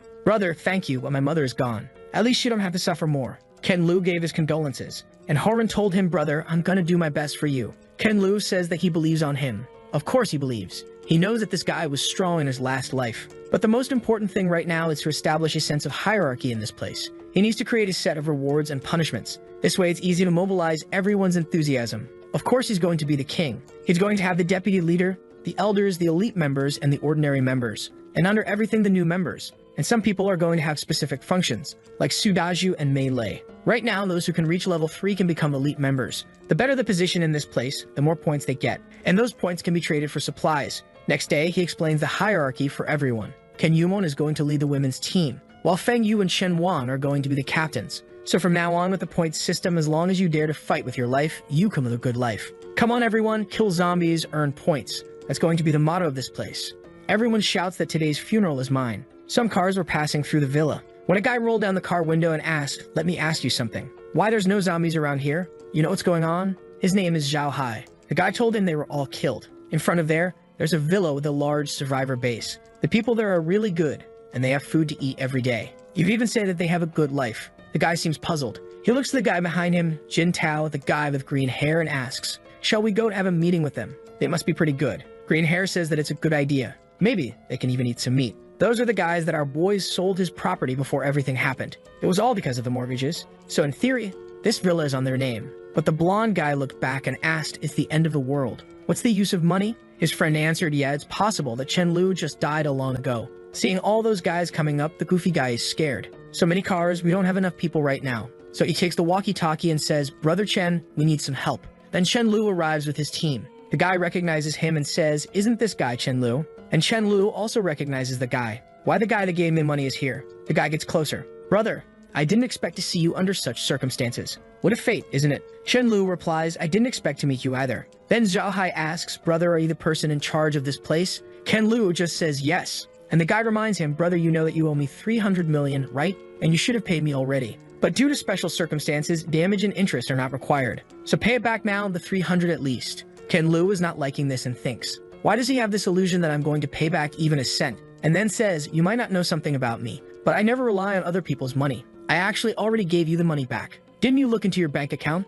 The guy behind shouts, you're a liar. Such a huge sum of money. You think everyone here is a fool? He's smiling and Chen-Lu says, Oak, then you have to go to the bank and show me the evidence that I didn't transfer the money. Chen-Lu is thinking, to be clear, I have no intention of paying back this money. Why should I pay back the money I borrowed based on my ability? I also think his robbery brother. But Chen-Lu doesn't and says, I'm going to be honest. You guys helped me, so I'm going to give a ton of rice as a thank you. Zhao Hai says, Oak, brother, but you are not being too honest, are you? I think you should give me some of your juicy meat. Asking for a guy's meat is bold. He even made some calculations in his mind. The value of meat right now is different. So you be 15 tons, the debt is settled. Ken-Lu then replies, I have this meat, but I won't give it to you. Why are you going to do? Zhao Hai thinks he's way too confident, and he also cleared all the zombies in this area. He needs to be careful. Suddenly the guy completely changes and says, what a mistake I did. I forgot your money has indeed arrived. But the guy at his side gets angry. Zhao Hai, are you stupid? No, I am not. I was indeed mistaken. Brother, Chen-Lu is not someone who refuses to repay his debts.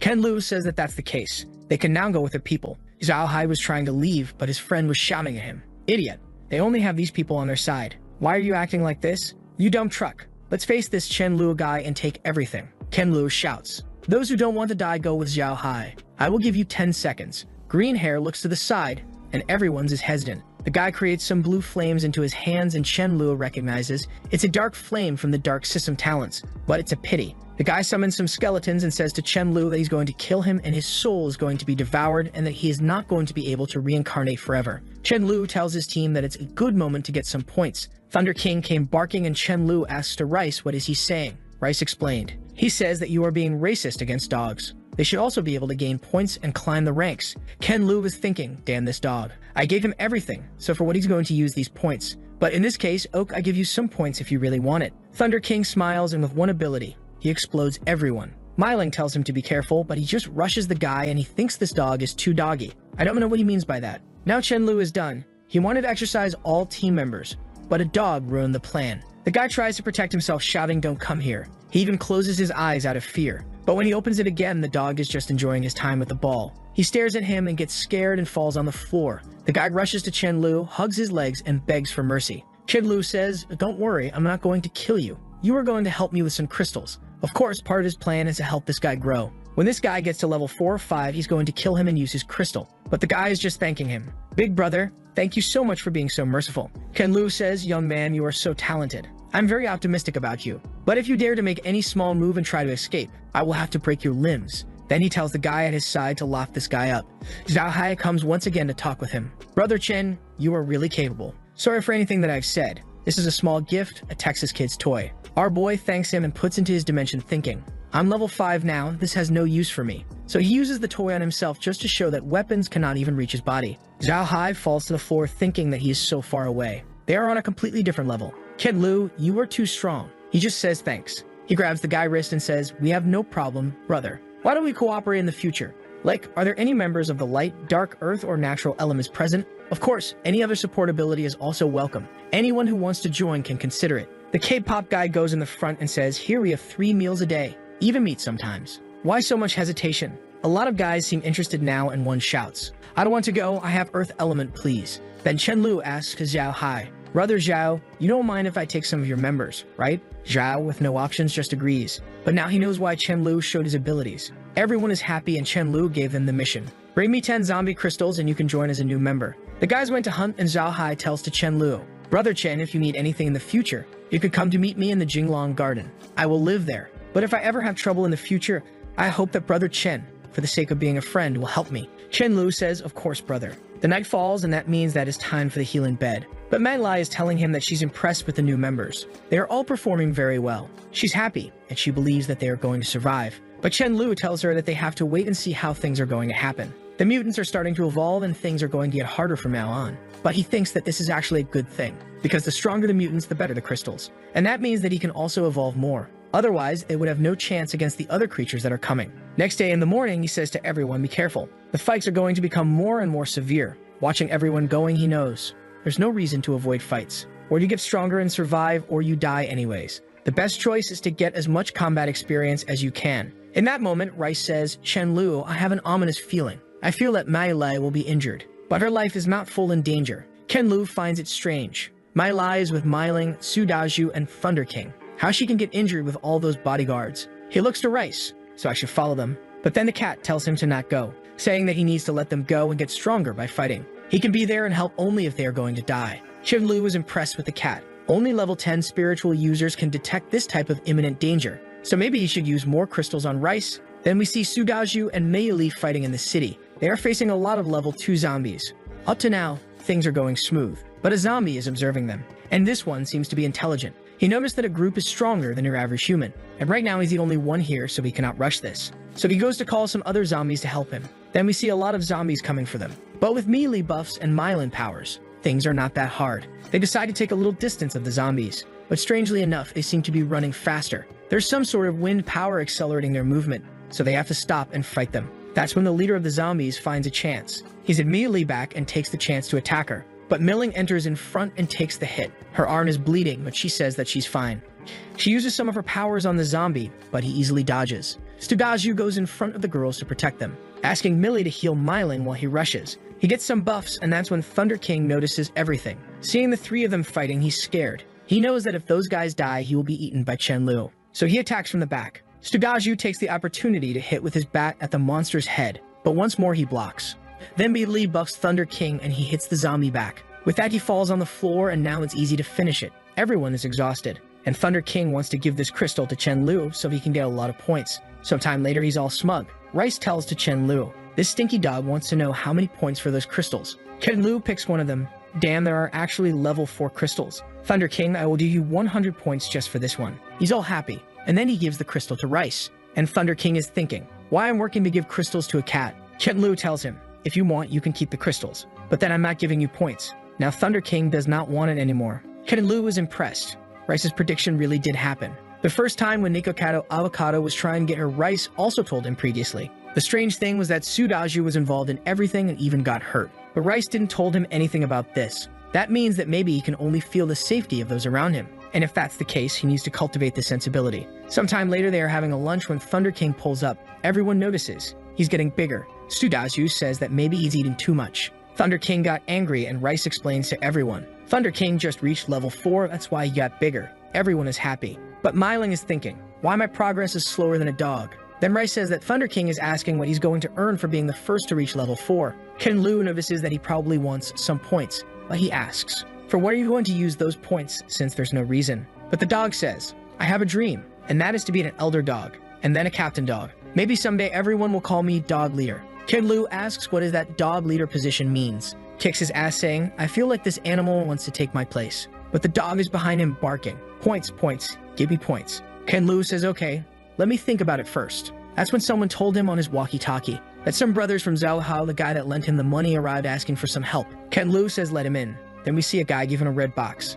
Brother Chen, I'm Song Lin Hai. I know that you definitely have plenty of food and drink here, so I come out to pay homage to you with those 100 flowers. But others from Zoho Group say that regardless of whether you agree to help or not, these flowers will be given to you. Ken Lu says, okay, what's the problem? The guy explains, he's a supernatural being named Jiang Yu. Suddenly, he appeared on our side, competing with us for supplies and collecting survivors. Brother Hai didn't want any conflict with him, but there was something wrong with this man. He's too crazy. He kept shouting that if Brother Hai doesn't become his little brother, he will destroy us. This guy is really powerful and easily killed 10 of us. Brother Hai has no choice but to ask you for help. Ken Lu is worried it's hard to someone to kill 10 people that has superpowers. That means that he's already at least a level 4, and his crystal is a real good one. So he asks to the guy, what kind of superpower does he have? How did he kill those 10 people? The guy says that no one really knows, but it seems that it was with brute force and no skills. Ken Lu says, okay, I'm going to take a look at it. He tells the guy that he's going home just to see something. Then he picks up Rice and asks him, Rice, do you think it would be dangerous if I go out this time? Rice thinks hard and says that no, it's fine. He can go with a peace of mind. So they're going. In the car, Chen Lu said that the car was nice. The guy instantly told him, if you want, the car can be yours. We can just deliver it for you later, or you can even return to your home with this. There's no problem. Ken Lu is impressed.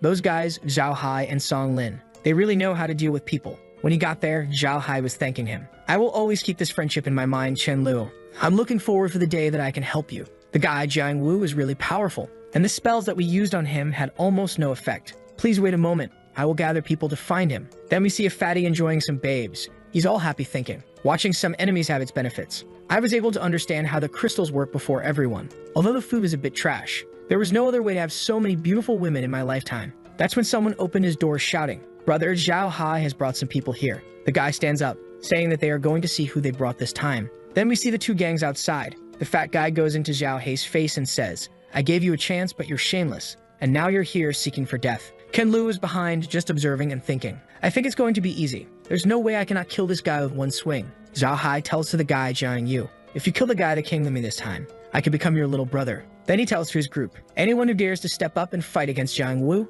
will get a pound of sausage." He puts Rice to rest and goes. Everyone is hitting the guy with their bats, but nothing is happening. From far away, Chen Lu prepared something. Jiang Wu was confident, but then our boy threw his spatial slash. Brother was cut like a PNG on Photoshop. No one even knows what just happened. Ken Lu steps over the guy and starts to search for his crystal. He couldn't find where the guy helped him. Ken Lu just said, "Give it to me." And the guy just gave. Unfortunately, it's just a level 6 crystal, and it has only 25% of its power. At least it's spiritual power, so it's good for Rice. Zhao Hai takes the opportunity to say some encouraging words for everyone, saying that they need to work together. If someone wants to join his side, just let him know. Ken Lu goes to him and says that he has to go home. Zhao tells him that if he needs any help in the future, just let him know. But also he's going to be taking the gold Bentley. Zhao Hai agrees. In the way back, he was having a cute conversation with his cat. When he told him that he had a bad omen, something just happened with the people in his base, and it seems that someone got his breasts enlarged. Ken Lu is confused. "What are you talking about?" And then they rush to home. Getting there, they see everyone kind of messed up. They explain that they had to fight against 2,000 beasts, and that's why everyone is like that. Ken Lu rushes to Mi Li and asks if she's not injured. She says that she's fine. It's just a small problem. When they were inside the house, she showed him that some spheres were swollen. He thinks that now what Rice told him makes sense. Then we see two brothers, and one of them is dying. With his last breath, he tells his brother, "You're going to join them. Take my crystal and go there. You're going to have food. You're going to have everything." It seems that they were getting crystals to join Chen Lu group.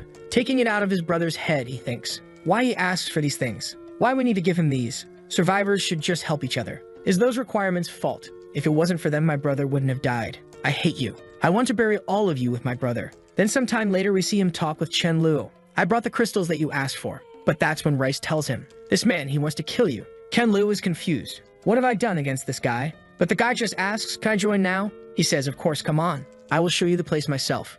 "Rice, you go back first." He's already getting slapped. Ken Lu grabs him and asks, "Tell me, why do you want to kill me? Or who sent you?" The guy don't know what's happening. How did he know? Is this just a test? What's going on? He says, "How could I possibly want to kill you? We just met. I just want to survive in this place." But Chen Lu tells him, "Hurry up. I'm running out of patience."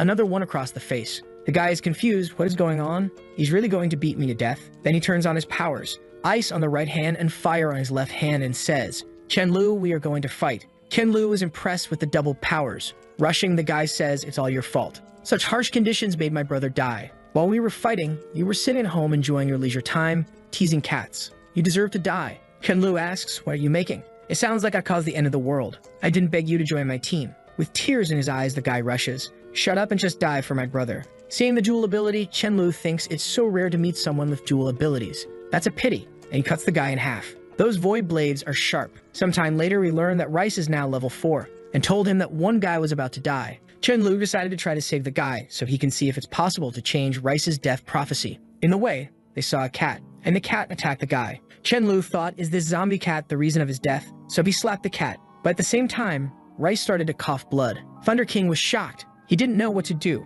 so he grabbed him to take to Chen Lu. On the way, Chen Lu was thinking this ability is way too good. If it's really true, it's extremely powerful. But that's when Thunder King came crying. He couldn't understand the barking, but he knew that something was wrong at home. So they rushed. When he arrived, he saw Rice fainted in a couch. He grabbed him and noticed that he's still warm and alive. His people scouting the whole area.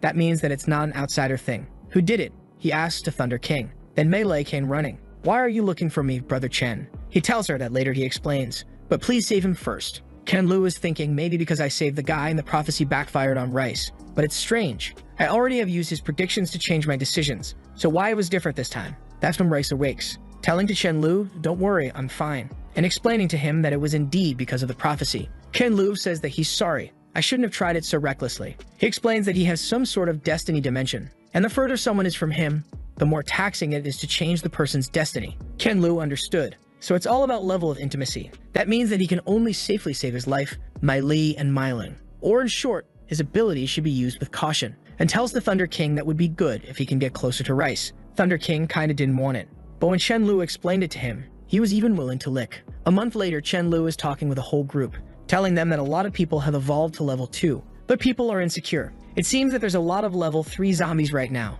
Chen Lu explains that the level of the zombies is different from the person's level, and explains that they are going to change the daily requirements. Now they only need to obtain 1 crystal, but it needs to be level 3. That's when someone appears saying that Zhao Hai wants to share some news. He says goodbye to everyone and goes to talk with the guy. Brother, we met again. This time, Brother Hai asked me to bring you a message. Ken Lu just says explain. Someone made a trade fair. He said that he wanted everyone nearby to go. There everyone can discuss how to survive in this war. Brother Hai plans to go. Do you also want to take a look? Ken Lu thinks about it. He remembers hearing something about that in his last life, but he didn't want to. But now that his goal has changed and he wants to have a lot of powerful people by his side, a place where a lot of survivors are going together is a really good one. Some days later, we see a guy offering some babes to our boy. Hey, handsome guy, do you want to have some fun with those cute girls? You know, our shop sells everything at reasonable prices. 10 pounds of rice or some super crystals will do. Ken Lu didn't like it. It's the end of the world and this guy is trying to use a woman's body to suck their blood and make a living. What a shitty guy.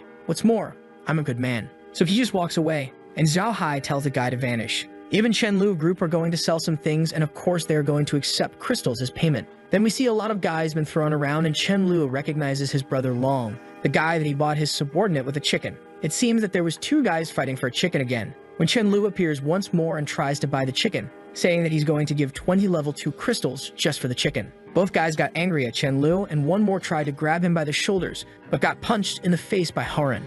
On the floor, the guy says that he's going to kill them, but Horan is confident and he rushes to the guys. One punch, and they fall to the floor. Everyone is running, and the blonde guy is impressed, thinking, I knew he was a good fighter, but I didn't expect the gap to be even wider now with superpowers. How could I have lost someone like him? Ken Lu takes the chicken. Okay, since they are out, now it's mine. Long thinks, no, my chicken is gone. Then they see some vans pulling up with the organizers of the event. Sometime later, they were all in the sports camp. It seems that some sort of auction is going to take place. Zhao Hao tells to Chen Lu about the guy with the white shirt. His name is Gao Fi, and he's the heir of the Yi Fi group. The guy has even some foreign connections, but a person that Chen Lu is interested is the guy with the gray beanie. His name is Long Yufi, and he has a metal-based ability. He can create weapons, and in his last life, this guy even got to the king rank. Ken Lu is already interested. Will I ask for a sword or for a staff? Gao Fei announces to everyone, I'm very happy with everyone that came to this trade fair organized by me. We have a bunch of members in our team and even 3 level 4. Chen Lu is interested. In his place, even with all this help, there's only 4 people, a cat, and a dog at level 4 or above. So this guy is quite powerful and also probably holds a lot of high-grade crystals in his hands. After talking a little bit, Gao Fei showed to everyone red crystal level 6 and explained that this was the way that a lot of his members were able to get to the level 4. Zhao Hai was impressed. Staring at Chen Lu, he knew that's why he's so strong. He probably has used a lot of high-level crystals. The guy even told everyone about how much experience they should expect from each type of crystal. Ken Lu was impressed. Damn, he's so kind, revealing all this information for free. What is his plan? Then Gao Fei says that it's going to be difficult for people to survive alone. That's why he's gathering everyone to unite and form a collective. Anyone who is powerful can join his team and become even an elder. Ken Lu understood, so he just wants to recruit people. With all the information that he's provided, a lot of people are willing to join. That's when a girl with a dumb face appears. She says that her boss has said it all. If anyone is unwilling to join later, they should not ask for resources. Zhao Hai didn't like the girl. And then everyone receives a paper with some information. Saying the same things emphasize unity and working together. They would treat everyone equally, regardless of rank. Ken Lu knows a lot of juniors from other bases are willing to join this guy now. Gao Fei says, everyone think about it, and anyone who signed it, just come to me. Our boy thinks that this is going to drive a lot of people for death, because strangely enough, he never heard of Gao Fei in his previous life. That means that this guy is going to die even if he doesn't do anything. A guy talks to Zhao Hai and asks him, do you want to kill this guy? He wants to take everyone's subordinates. But Chen Lu says that they don't get involved when kids fight.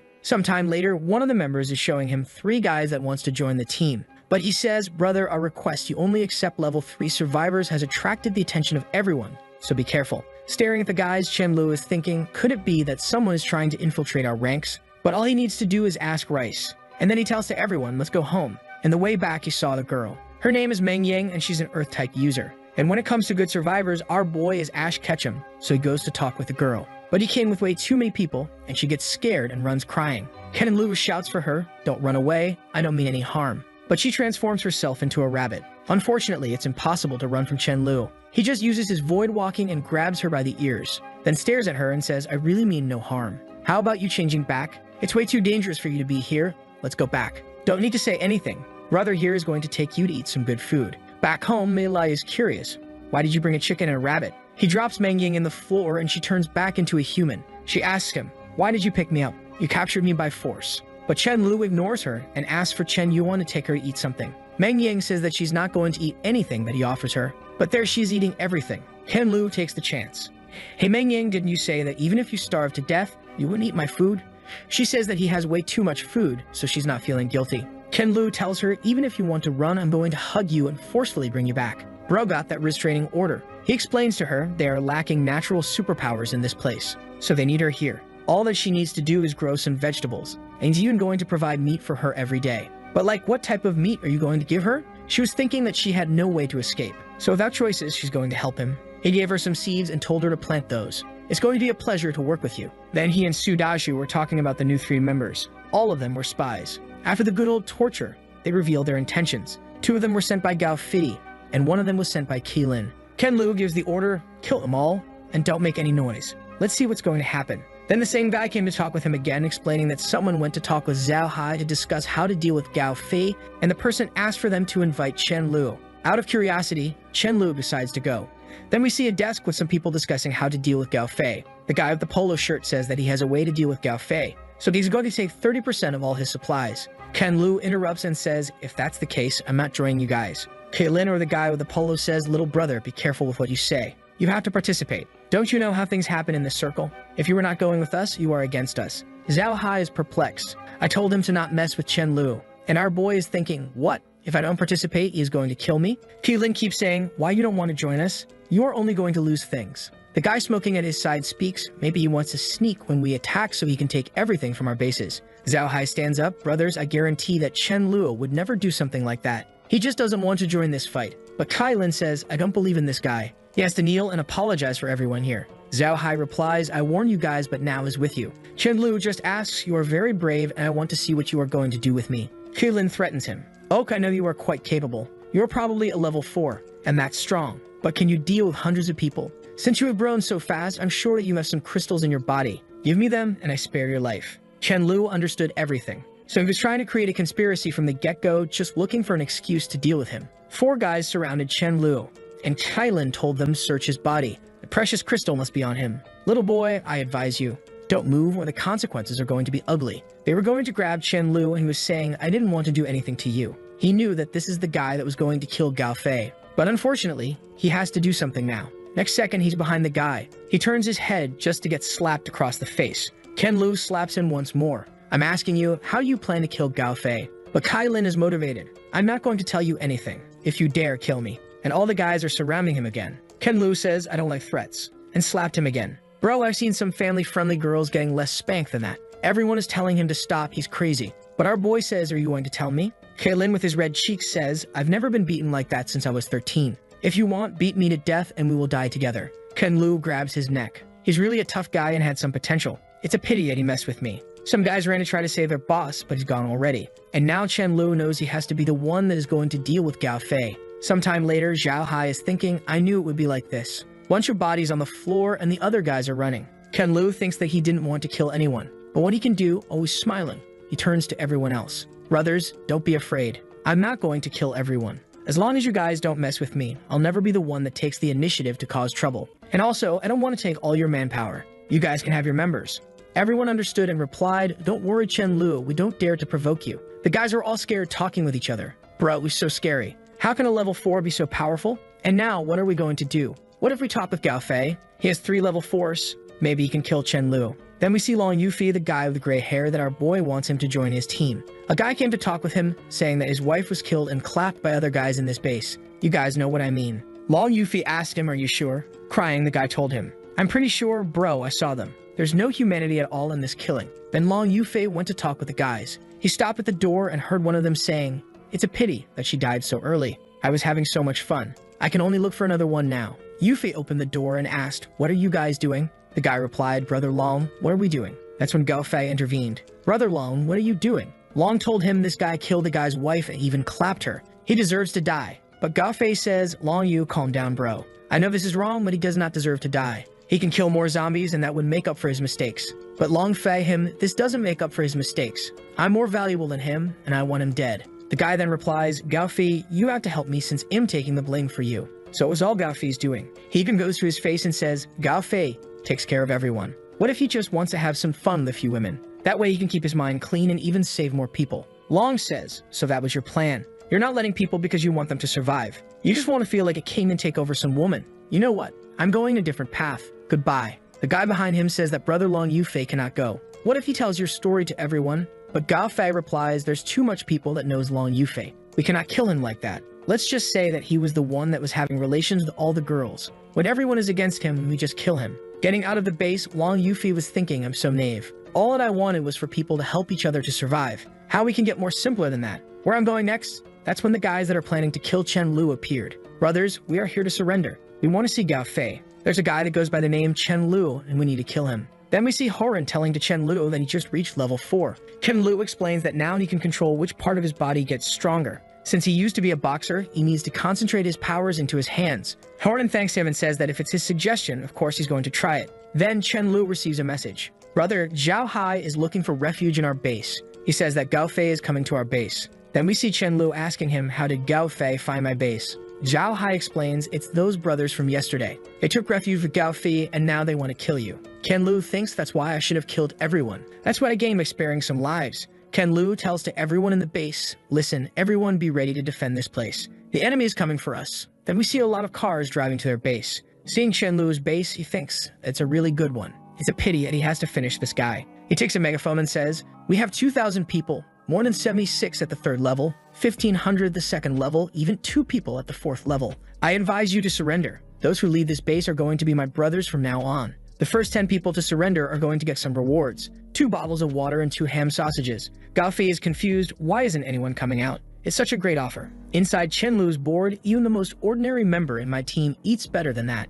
And also, where's Long Yufei? Why you didn't came with the guys? Gao Fei then looks to his team and says, since they don't want to get saved, we are going to act, and tells the guy behind him, you go first, take your people, and kill them. I'm going to give you more credit for this, but the guy is scared, my people, go first. The girl asks him, why are you refusing? He replies, even if I'm willing, I don't think my team wants to be the vanguard. No one is willing to die that much. When Gao Fei looked to his team, everyone was hesitant, not me. I'm not going. And Chen Lu was getting even more bored. Is this a joke? Then Chen Lu just threw an apple and everyone got scared. How someone can have fresh fruits? This is impossible. Gao Fei goes and talks with the girl. Those guys are useless. So why don't you go ahead first? I will ask for someone to have some defenses for you. We need to finish this fast or we are going to lose the morale in our teams. You are my only support, you will help me, right? And with those words, the girl decided to go. From the top of the cliff, Chen Lu members were throwing some flame powers, but the enemies with earth element could easily defend. When they broke the gate to enter, Mai Ling and Chen Yuan appeared. One fireball and everyone exploded. The girl knew those are powers of level 4 people. How they can have so many level 4s? Chen Lu tells Thunder King, what are you doing here, bro?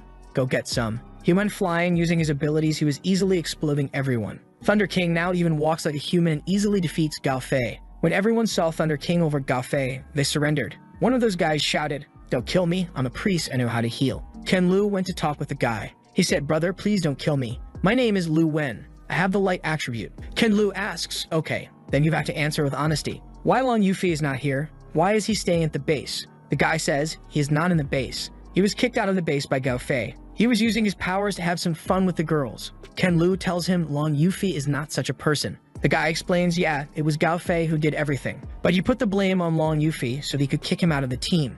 Chen Lu asks for a favor to Zhao Hai. Bring your people there and fix everything. I'll treat you to a feast when everything is done. Then he tells to his team, everyone listen. Let's drive to Gao Fei's base and get all the supplies. Thunder King came asking for points. And Chen Lu told him, when I come back, I give you some points, okay? Just protect the base. Some of the Zhao Hai members were thinking about joining Chen Lu, but they knew that they would just be some cannon fodder members. At least with Zhao Hai, they have some sort of voice. Zhao Hai said, if Chen Lu is willing to promote us for elite members, maybe we should actually join him. The guy has a bunch of high-level crystals, and if he keeps growing at this speed, someday he will be too far ahead for us to join. Then they were in Gao Fei's base taking everything. Chen Lu saw something, a female dog. He checked her and thought, Thunder King, I have found you a wife. Isn't that better than points? Back home, he thanks Zhao Hai and tells him that he can come over later for a barbecue lunch. Zhao Hai thanks him. When he was about to enter home, Thunder King was staring at him. Where are my points? But Chen Lu showed him the female dog, Thunder King. Look at what I got for you, brother. After seeing the dog, Thunder King started to cry.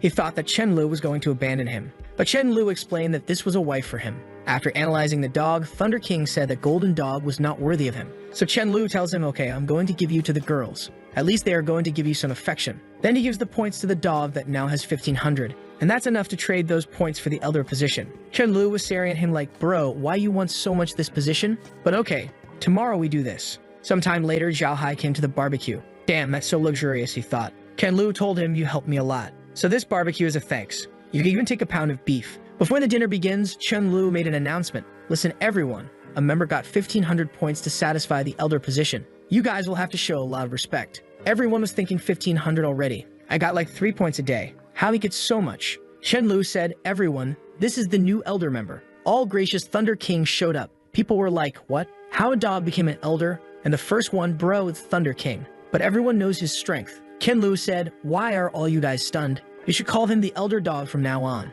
Then everyone said, yes, elder dog. Jesus, well, I'm doing that. I'm trying to survive, not to play house. But everyone at least was happy. Then we see Long Yufei outside the base. Guy was telling him, this is where the guy that killed Gao Fei lives. It said that he has a lot of level 4 members. Why we don't go to check it out? Long Yufei said, okay, let's go over and take a look. Outside they were impressed. Damn, they are eating barbecue. How this base can be so good? That's when Chen Lu told him, what are you thinking about? If you want to eat anything here, you have to make some contribution. You need to get at least a level 3 and need to go out to kill zombies every day. Long Yufei lost his smile. Unfortunately, some of his members are not level 3. But his members told him, you go first, brother. We can keep leveling up, and then we can join you. But some of the other members were saying, bro, you have such a good ability. Why we don't try to negotiate some conditions? Somewhat insecure, he went to talk to Chen Lu. Brother, my name is Long Yufei, and I'm level 4. Could you send a message to the person in charge of this place? Chen Lu said, I'm the one in charge here. Can you explain why your team wants to join with mine?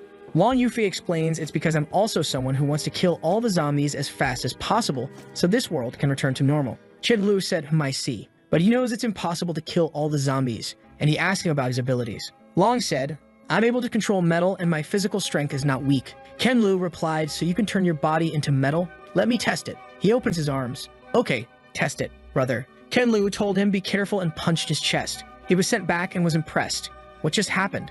I already got punched by level 3 guys and this has never happened against me. How he could be so strong? Chen Lu told him I'd only use 50% of my strength and explained to him, Long Yufei, can you take metal and change their form? Or maybe unite 2 metals and make them more sharper and stronger? He instantly transformed the metal pipe into liquid. But Chen Lu told him, now transform that in gold, and gave him a golden ring. You should familiarize yourself with the structure of gold atoms and give it a try. Not even Long Yufei knew that this was possible with his powers. But after trying, he saw that it was doable. How I did it? And then Chen Lu explained it to him. Now you know where your real value lies. You can transform metal and make them stronger and harder. That means that you can create the best weapons. So it's best for you to not put yourself at risk. With all that being said, you're more than welcome to join us, Long. If you haven't had dinner yet, you can come to our barbecue party. Then we see a girl surrounding the base. Found it. That's where my little Meng Ying must be. And then she uses a stealth ability. She's walking around thinking, Meng Yin, don't be afraid. I'm going to save you. Meng Yin is that girl that has the nature powers. But there, she's enjoying some juicy chicken.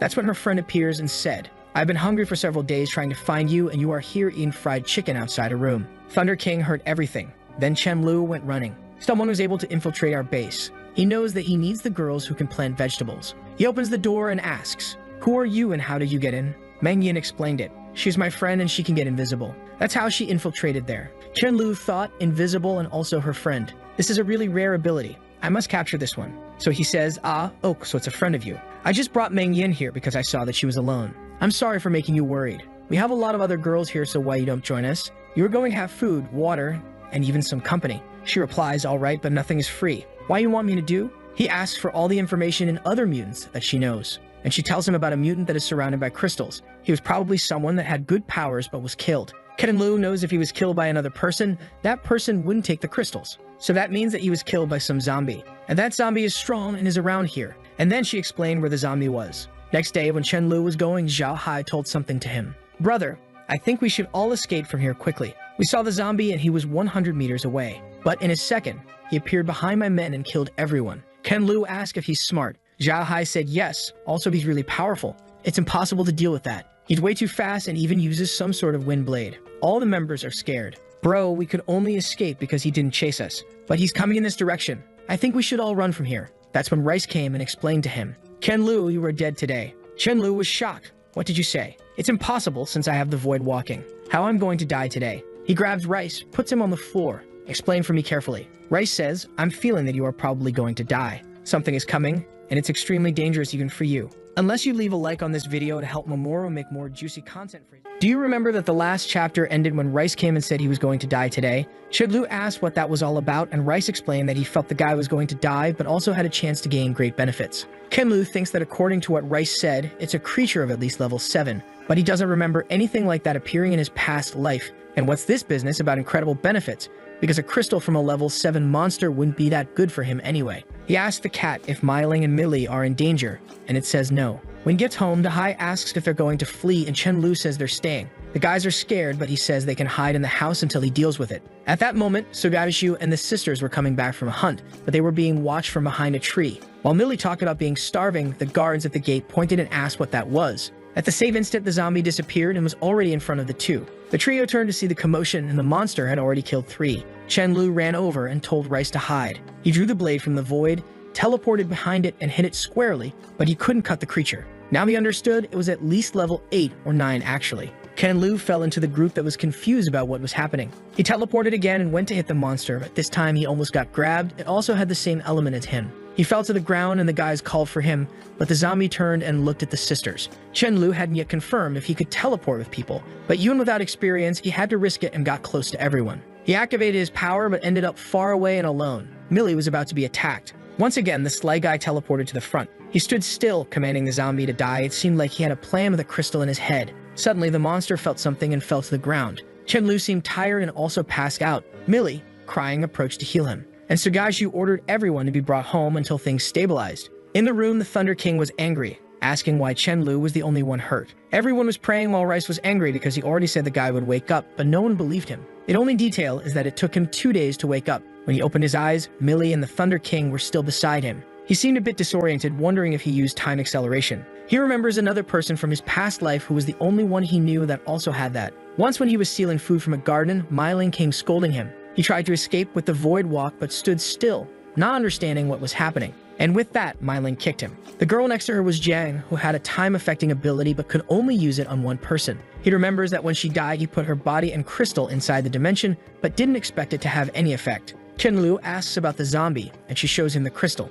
Seeing that damn level 8 crystal, he said he suffered too much because of it. Then he hands it to the Thunder King, saying it would help him reach level 5 quickly. But the damn dog refused, saying he would charge a lot of points for it. Chen Lu said no, that he would even gain if he reached level 5. Then the sly guy took it. Millie said it was good for him to eat soon, and he ordered the Thunder King to have someone prepare something. With that, he pulled Millie close, saying she worked hard. He hugged her while thinking it was great to have someone who cares about you by your side. That boy is in love.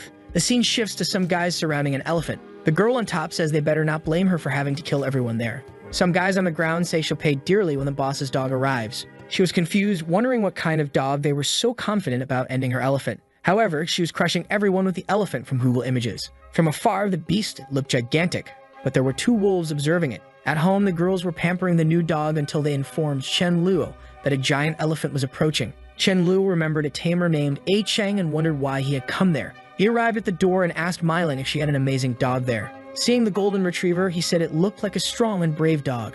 The girls were confused, wondering why he thought that was a combat dog. The crazy guy on top of the elephant told the dog to come, claiming he wasn't doing anything. Feeling confident, Myling offered to go for a duel. However, the Thunder King wanted to go because he knew he would earn points from this mess. But Chen Lu stopped him, saying everyone needed practice too, otherwise he would finish off all the enemies himself. Myling was exuding an aura of fire, and the guy on the elephant said it was her request. He hit the redhead with the trunk, but our boy noticed she had already activated her new ability. As the elephant caught fire, the boy was ejected. As soon as he hit the ground, he ordered his group to kill that girl. Chen Lu didn't like this because it was supposed to be a one-on-one fight. Myling collapsed from exhaustion, and Chen Lu said it was time for everyone to join in. The guy was already terrified and tried to flee. However, Chen Lu simply ordered the Thunder King. Knowing he would get points, the little dog desperately went after the fool. He tried to escape but ran into the 2 wolves and got bitten. The Thunder King immediately claimed he wanted his points. The guy fell dead on the ground and the wolves were startled. Strangely, the crazy dog said the white she-wolf was very beautiful. They ran off and he followed, grabbing her and saying they needed to be friends. The other wolf stared at him, but he wasn't afraid. He was going to steal the guy's girl. The group was watching as some wolves arrived. Chen-Lu smiled, realizing the dog had a crush. However, his happy face was over the top while the other was exhausted. He grabbed the two by the backs and told them to return home. In the room, he kicked the dog, saying he didn't know how to approach people and that the she-wolf admired strength, so he needed to learn not to embarrass his master. He kicked him in the butt again, telling him to stop humiliating the group. Chen-Lu knew that one of the current problems was that the zombies would reach level 4 and become much smarter. This meant they wouldn't just wander randomly, but also start planning to hunt survivors. He then pulled out a map, saying it was time to prepare a new base. He remembered a small area that would be good and decided to take the group there tomorrow to clear it out. On the way, he warned that the only problem was the giant mosquitoes, whose bites hurt. Yikes. Suddenly, a guy was being lifted by the neck by a big-headed zombie. Strangely, this one could talk, and carrying two said that this was enough. Chen-Lu approached, recognizing it as a level 5. The monster said he was the metal head, so he should step aside. But Chen-Lu ducked and kicked the creature in the balls. The monster groaned, saying it wasn't resistant there. Chen-Lu said enough and slapped the monster to the ground. He approached and started beating it up. The monster apologized, and Chen-Lu told it to crouch down, ordering it to enter a tunnel and not come out until given the command. Meanwhile, on the beach, there was a giant crab with a blue aura, and some people nearby noticed there were creatures capable of manipulating water. Knowing this, they realized they couldn't stay there because a tsunami would soon come. A guy named Feng Zhenking ordered them to prepare supplies to flee the place. Fast forward a month, Chen-Lu was interviewing a guy who seems to be hiding resources. The guy says he wasn't hiding them but was threatened by another man named Feng Zhenking. That name caught Chen-Lu's attention as he recognized him from his past life as one of the most talented individuals. While the guy was apologizing to Chen-Lu, someone called him and informed him that Feng Zhenking was at the door wanting to meet him. In the meeting, Feng apologized to Chen-Lu and offered half of everything they collected, ensuring they could survive comfortably and would share everything if needed. Chen-Lu seemed to appreciate the guy's honesty and agreed to accept the 300 tons. However, while shaking hands, he mentioned he knew Feng wasn't just there to deliver supplies. Chen-Lu told the K-pop guy downstairs that they had something to discuss. In the conversation, Feng explained he had significant influence in his former city, but the sea underwent various changes, altering marine creatures completely. He believed these monsters would soon attack and proposed a partnership with Chen-Lu, saying they would survive together as Feng wasn't weak either. Chen-Lu pondered over this, knowing Feng wasn't easily deceived. Feng, envious of Chen-Lu's massive base, asked for a part of the base to protect and live in,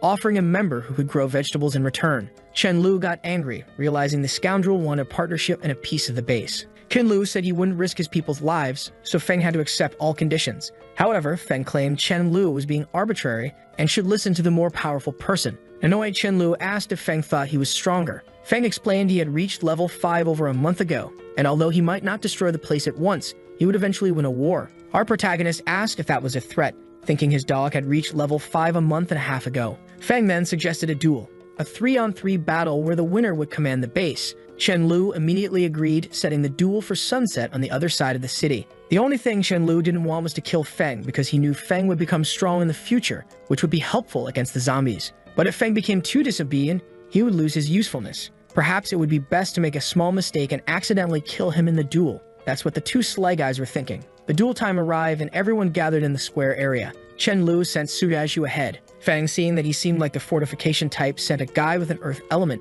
They faced off and the duel began. The guy activated his spell and aimed it at Sudaju, who realized he could pass through if he were a bit thinner, but he had been eaten a lot with Chen-Lu. While he was blocked by the rocks, the guy created a swamp under him. From a distance, Chen-Lu thought the guy had the potential to reach level 10. Once again, a rock attack came, but Sudaju stood still, his body immune to it. The leader in Yusun was in disbelief that his attack didn't leave a scratch. As Sugashu approached, the guy decided to surrender. In the next match, it brought a level 3 zombie. Everyone found it strange, surprising Chen-Lu, who told his team that if they were bringing a zombie, they would bring one too. At that moment, the metal-head zombie asked for something to eat. Chen-Lu kicked it, saying it was obedient but complained too much, then ordered it to kill the doll on the other side. Feng Zhenking was terrified of how Chen-Lu always had something prepared. The zombies faced each other. The problem was that Chen-Lu's zombie lost its head and went toward a girl. He knew she was the one who could grow vegetables, so she couldn't die. He pulled the chain of the monster, who complained about being starving. Chen-Lu replied it would get fed tomorrow, but the creature screamed, accusing him of lying. Now Chen-Lu was contemplating ending it. Suddenly, the monster lost its head and broke the chain. He realized it had undergone a mutation, reaching at least level 5. The monster had grown and tried to strike its leg. Seeing that it didn't cut, he knew its physical strength had increased. Standing, the creature declared it would now crush him. Chen Lu barely dodged, pulled a giant blade from the void, and said it was time to test his weaknesses again. He attempted a slash, but nothing happened. It seemed the mutation had strengthened that area particularly. Dodging another attack, he delivered a cut, thinking the creature was oddly stronger than it should be. At least it would be a good fight now. He stepped back, facing the monster, preparing for an attack. The creature, on the other hand, said it felt something strange. Chen Lu noticed an opening in its belly, wondering if he was finally creating the spatial cut he had been trying for so long. The sly one drew a giant aura blade. Suddenly, a red tornado came at him. It was Feng Zhenking, who thought it would be too dangerous to let Chen Lu alive. Surrounded by the hurricane, nothing happened to Chen Lu. Feng Zhenking found it impossible since that was his strongest move. Chen Lu warned that if he wanted to kill him, he would have to be much stronger. Feeling embarrassed, Feng apologized, admitting he was somewhat wrong. Chen Lu returned to the creature, which begged not to be killed, but it was cut down and fell to the ground. Feng immediately recognized from the size of the crystal that it was at least a level 8 creature. Trembling, he acknowledged Chen Lu as the new leader. Our protagonist approached, asking what that sneaky attack was about. Feng was about to apologize but received a slap to the face. He was about to call them brother but got another hit, questioning who his brother was. Feeling desolate, Feng admitted he was now the younger brother. Chen Lu then told the girl beside him that according to their deal, Feng's people would have to join his team and ordered her to gather all the talented ones. She started talking about who was useful and who had useless powers. Feng realized he was in trouble but was willing to start a new city from scratch. He asked Chen Lu to spare him, promising his people would join the protagonist. Chen Lu agreed, and Feng announced to everyone they could join Chen Lu because he was no longer worthy of being their leader. As soon as he finished speaking, he ran away desperately, fearing being killed from behind.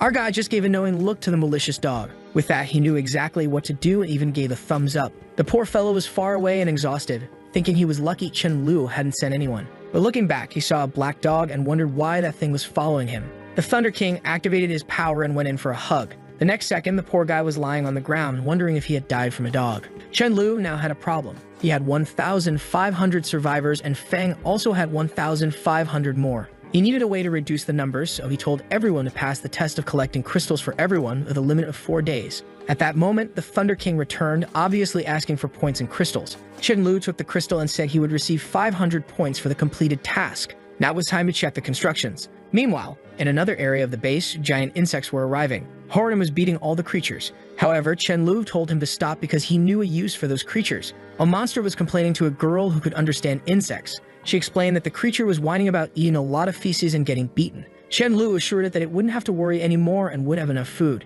Meanwhile, a guy went to tell Dahai that Chen Lu was relocating and moving all the members. Dahai replied that his administrative skills were no longer important. It was best for them to disband and join Chen Lu as soon as possible. They arrived at Chen Lu's base, which had gigantic walls and full coverage. Dahai noticed the distance between them was only increasing. Chen Lu went to meet them, asking what Dahai wanted. Dahai said he wanted to join and have a meal, and Chen Lu agreed, thinking Dahai had been loyal so far, so he wouldn't treat him badly. Pulling Dahai by the arm, Chen Lu mentioned he was forming 2 intelligence groups, and the second one would be perfect for Dahai to manage. As they entered the base, everyone was astonished by the structure. From above, others watched in disbelief. A guy with a red bandana explained that only people of at least level 4 were accepted there. A guy in a blue shirt was impressed and said they would need to give a generous gift to be accepted. During the meeting with Dahai, someone interrupted, saying they brought gifts. Chen Lu asked to bring the person in, and an embarrassed guy entered, saying he brought something to please Brother Chen. Unfortunately for him, Chen Lu remembered these people had once blocked his escape with Sudazhu in his past life, leading to Sudazhu's death. Although the guy hadn't done anything yet, he would have to pay for it. Chen Lu wouldn't let the guy escape easily. He planned to extract maximum resources and powerful members first. The guy asked if Chen Lu liked the gift, and Chen Lu said it was incredible, declaring that anyone against the guy was against him too. The guy called some friends who brought extremely resistant mutant turtle shells. Chen Lu knew it was one of the best materials and said he needed to check it out by the beach. Someone in a car crashed into a zombie. It was Chen Lu, and the zombie banged on the window, saying it wanted to cooperate with him. These creatures were getting too smart. Even Chen Lu was impressed with them negotiating at level 4. The zombie told him to bring many humans for him to eat. Chen Lu asked what he would get in return, and the zombie replied that he would gain life until Chen Lu slapped him. Grabbing the zombie by the neck, Chen Lu slapped him again.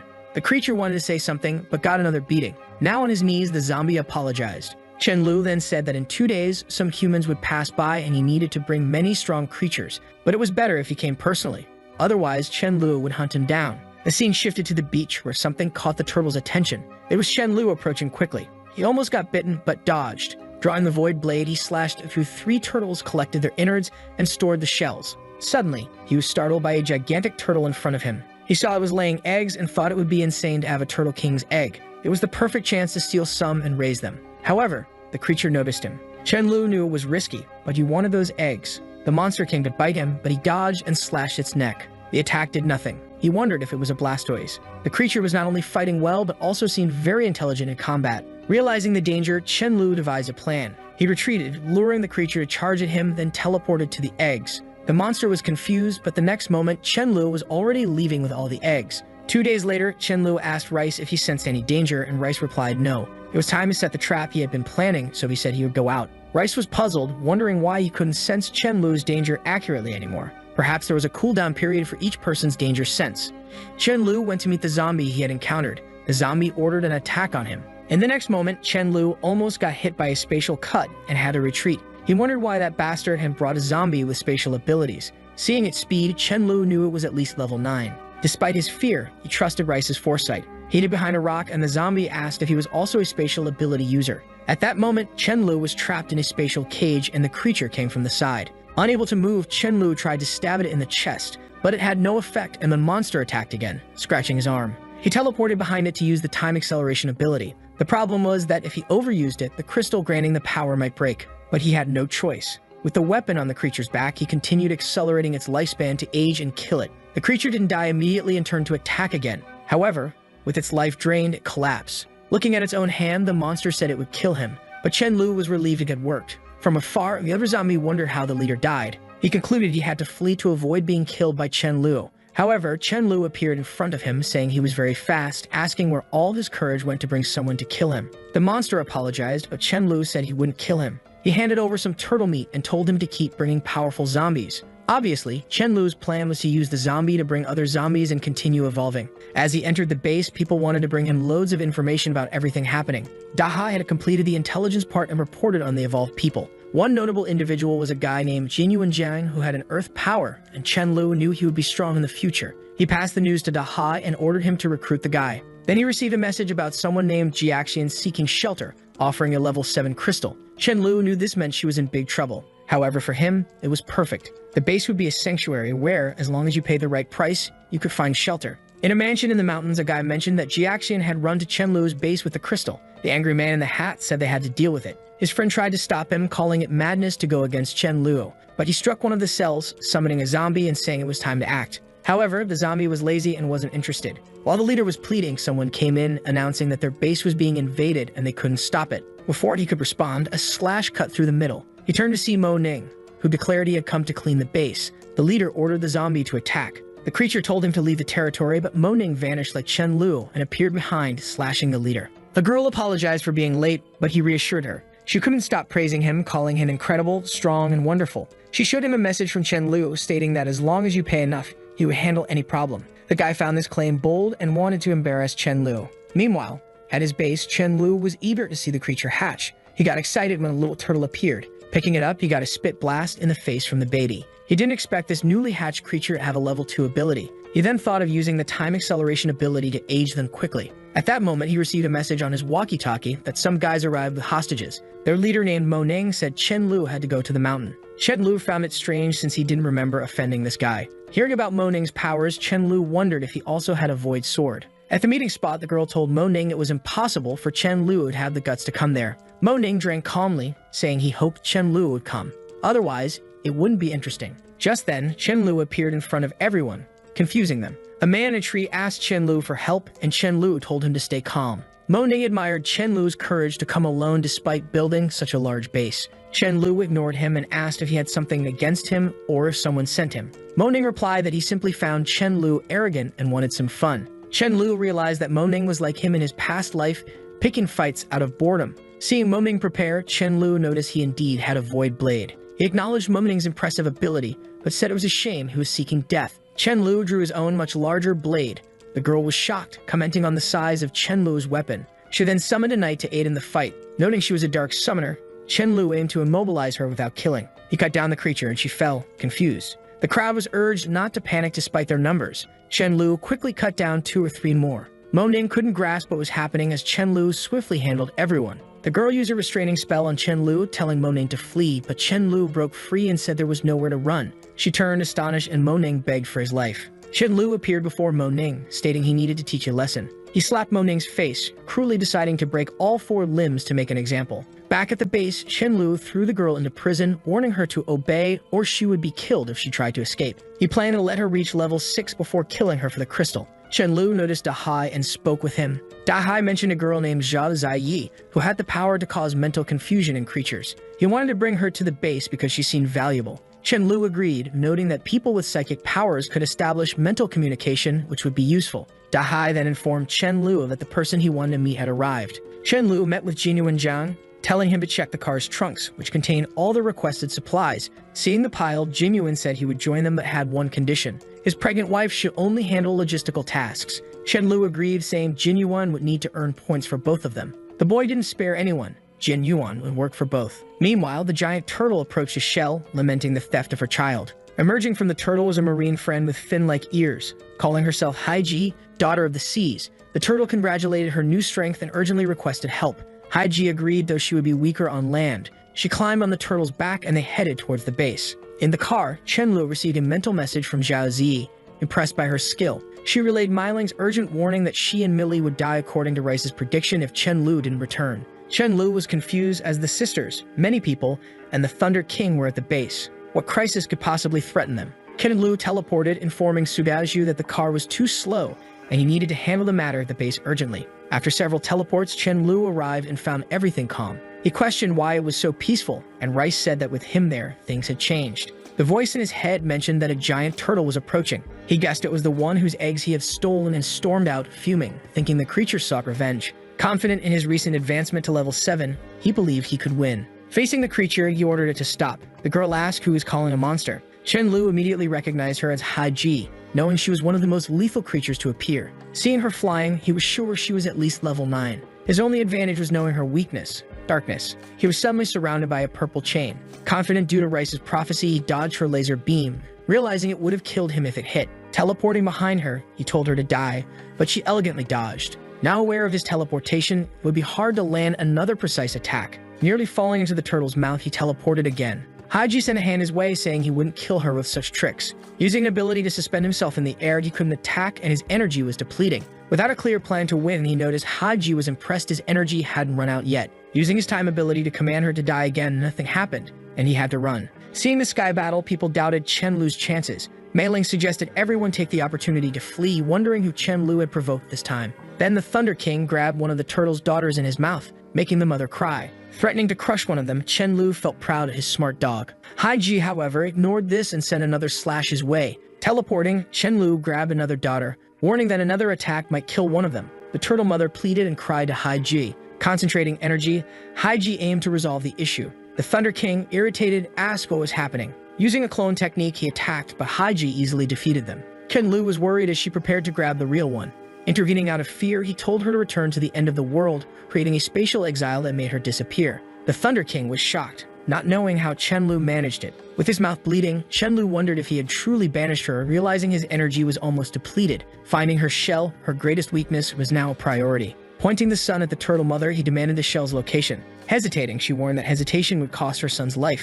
She agreed to talk. He returned her children. Chen Lu warned that once she revealed the location, Haiji would hunt her too. Suggesting she stay at the base, claiming her children liked him, he had her take care of the turtle as a weapon against the mother. Sometime later, with Haiji's shell in hand, he faced a dilemma. Breaking it would drive her insane before she died, ending everything. Calling her name, he said it had been a long time. Approaching, she asked how he knew her name without anyone telling him. He revealed he not only knew her name, but also that destroying her shell would kill her. Haiji assumed the turtle had told him everything and asked what this human wanted. Chen Lu explained that neither of them had a reason to kill each other and asked how long she planned to live. She was confused, so he elaborated that he could currently accelerate time but would soon be able to reverse it as well. She was about to ask something, but he preempted her, saying that was exactly it. However, he needed at least a year to become strong enough. After that, he could slow her aging and keep her alive. Haiji agreed, saying that since she didn't hate him, she would wait a year. However, if he failed, he would die. Chen Lu smiled, thinking that in a year, he would likely be stronger than her. He then said that as a gesture of sincerity, he would return the shell,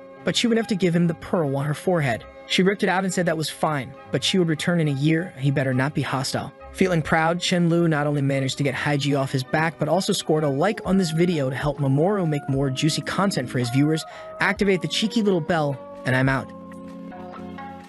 And you remember that the last chapter ended when he took the pearl from Haiju's forehead. He was confident because not only did he manage to make the turtle part of his team, but it was now linked to him. In another place, a zombie was making a genkidama. While smoke rose around, he said that dried meat isn't very good since the juice is the best part. Then a random guy appeared and said that his boss was willing to make sacrifices for the zombie. The zombie said that the boss had better be careful because the meat had to be fresh. Back at Chenlu's base, he was asking if a luminous-type zombie had appeared. Zhao Hai said yes, and that the creature was in a northern base destroying everything. Our boy replied that he understood, while thinking that with the power of time, it was impossible for a creature to defeat him. Then he went to ask Rice how he felt about his safety. Rice replied that Millie had a good opportunity, and he didn't need to be afraid. Ken Lu got excited since the opportunity was probably the luminous crystal. Elsewhere, a god was resting on the couch thinking that after killing this level 6 creature, it would be easy to advance. Then a guy suddenly entered and reported that a creature had invaded the mutation room and the boss was shocked. The guy tried to explain, but he already pushed him aside, saying that apparently he would have to resolve this personally. Ken Lu was also there teleporting, and that creature from yesterday seemed to be absorbing everything nearby. As he was eating, Chen Lu kicked the door open. The zombie asked if he was the next and said that his meat had better be good. However, Chen Lu only asked how this guy had the courage to talk like that to his father. The monster began to conjure a circle of energy saying he would make him shut up, while Chen Lu said it was impossible for him to die to something that took so long to prepare. At that moment, the guy launched a barrage of attacks, but our boy smiled, saying that it was very slow. He disappeared into thin air and the zombie was confused. At the same time, he appeared behind, hitting him hard on the nape. Seeing that the creature withstood the first attack, he said that apparently it was at level 8. He approached him, saying that he would have to use a certain move. The monster jumped towards him to deliver another blow, saying that now he would die. However, Chen Lu confidently said he was thinking the same thing about the creature. Ken Lu seemed to scream and the monster suddenly stopped the magic and fell to its knees, confused. He asked if it was some kind of poison and Chen Lu just smiled, saying yes. With that, he felt lucky to have obtained a level 10 crystal.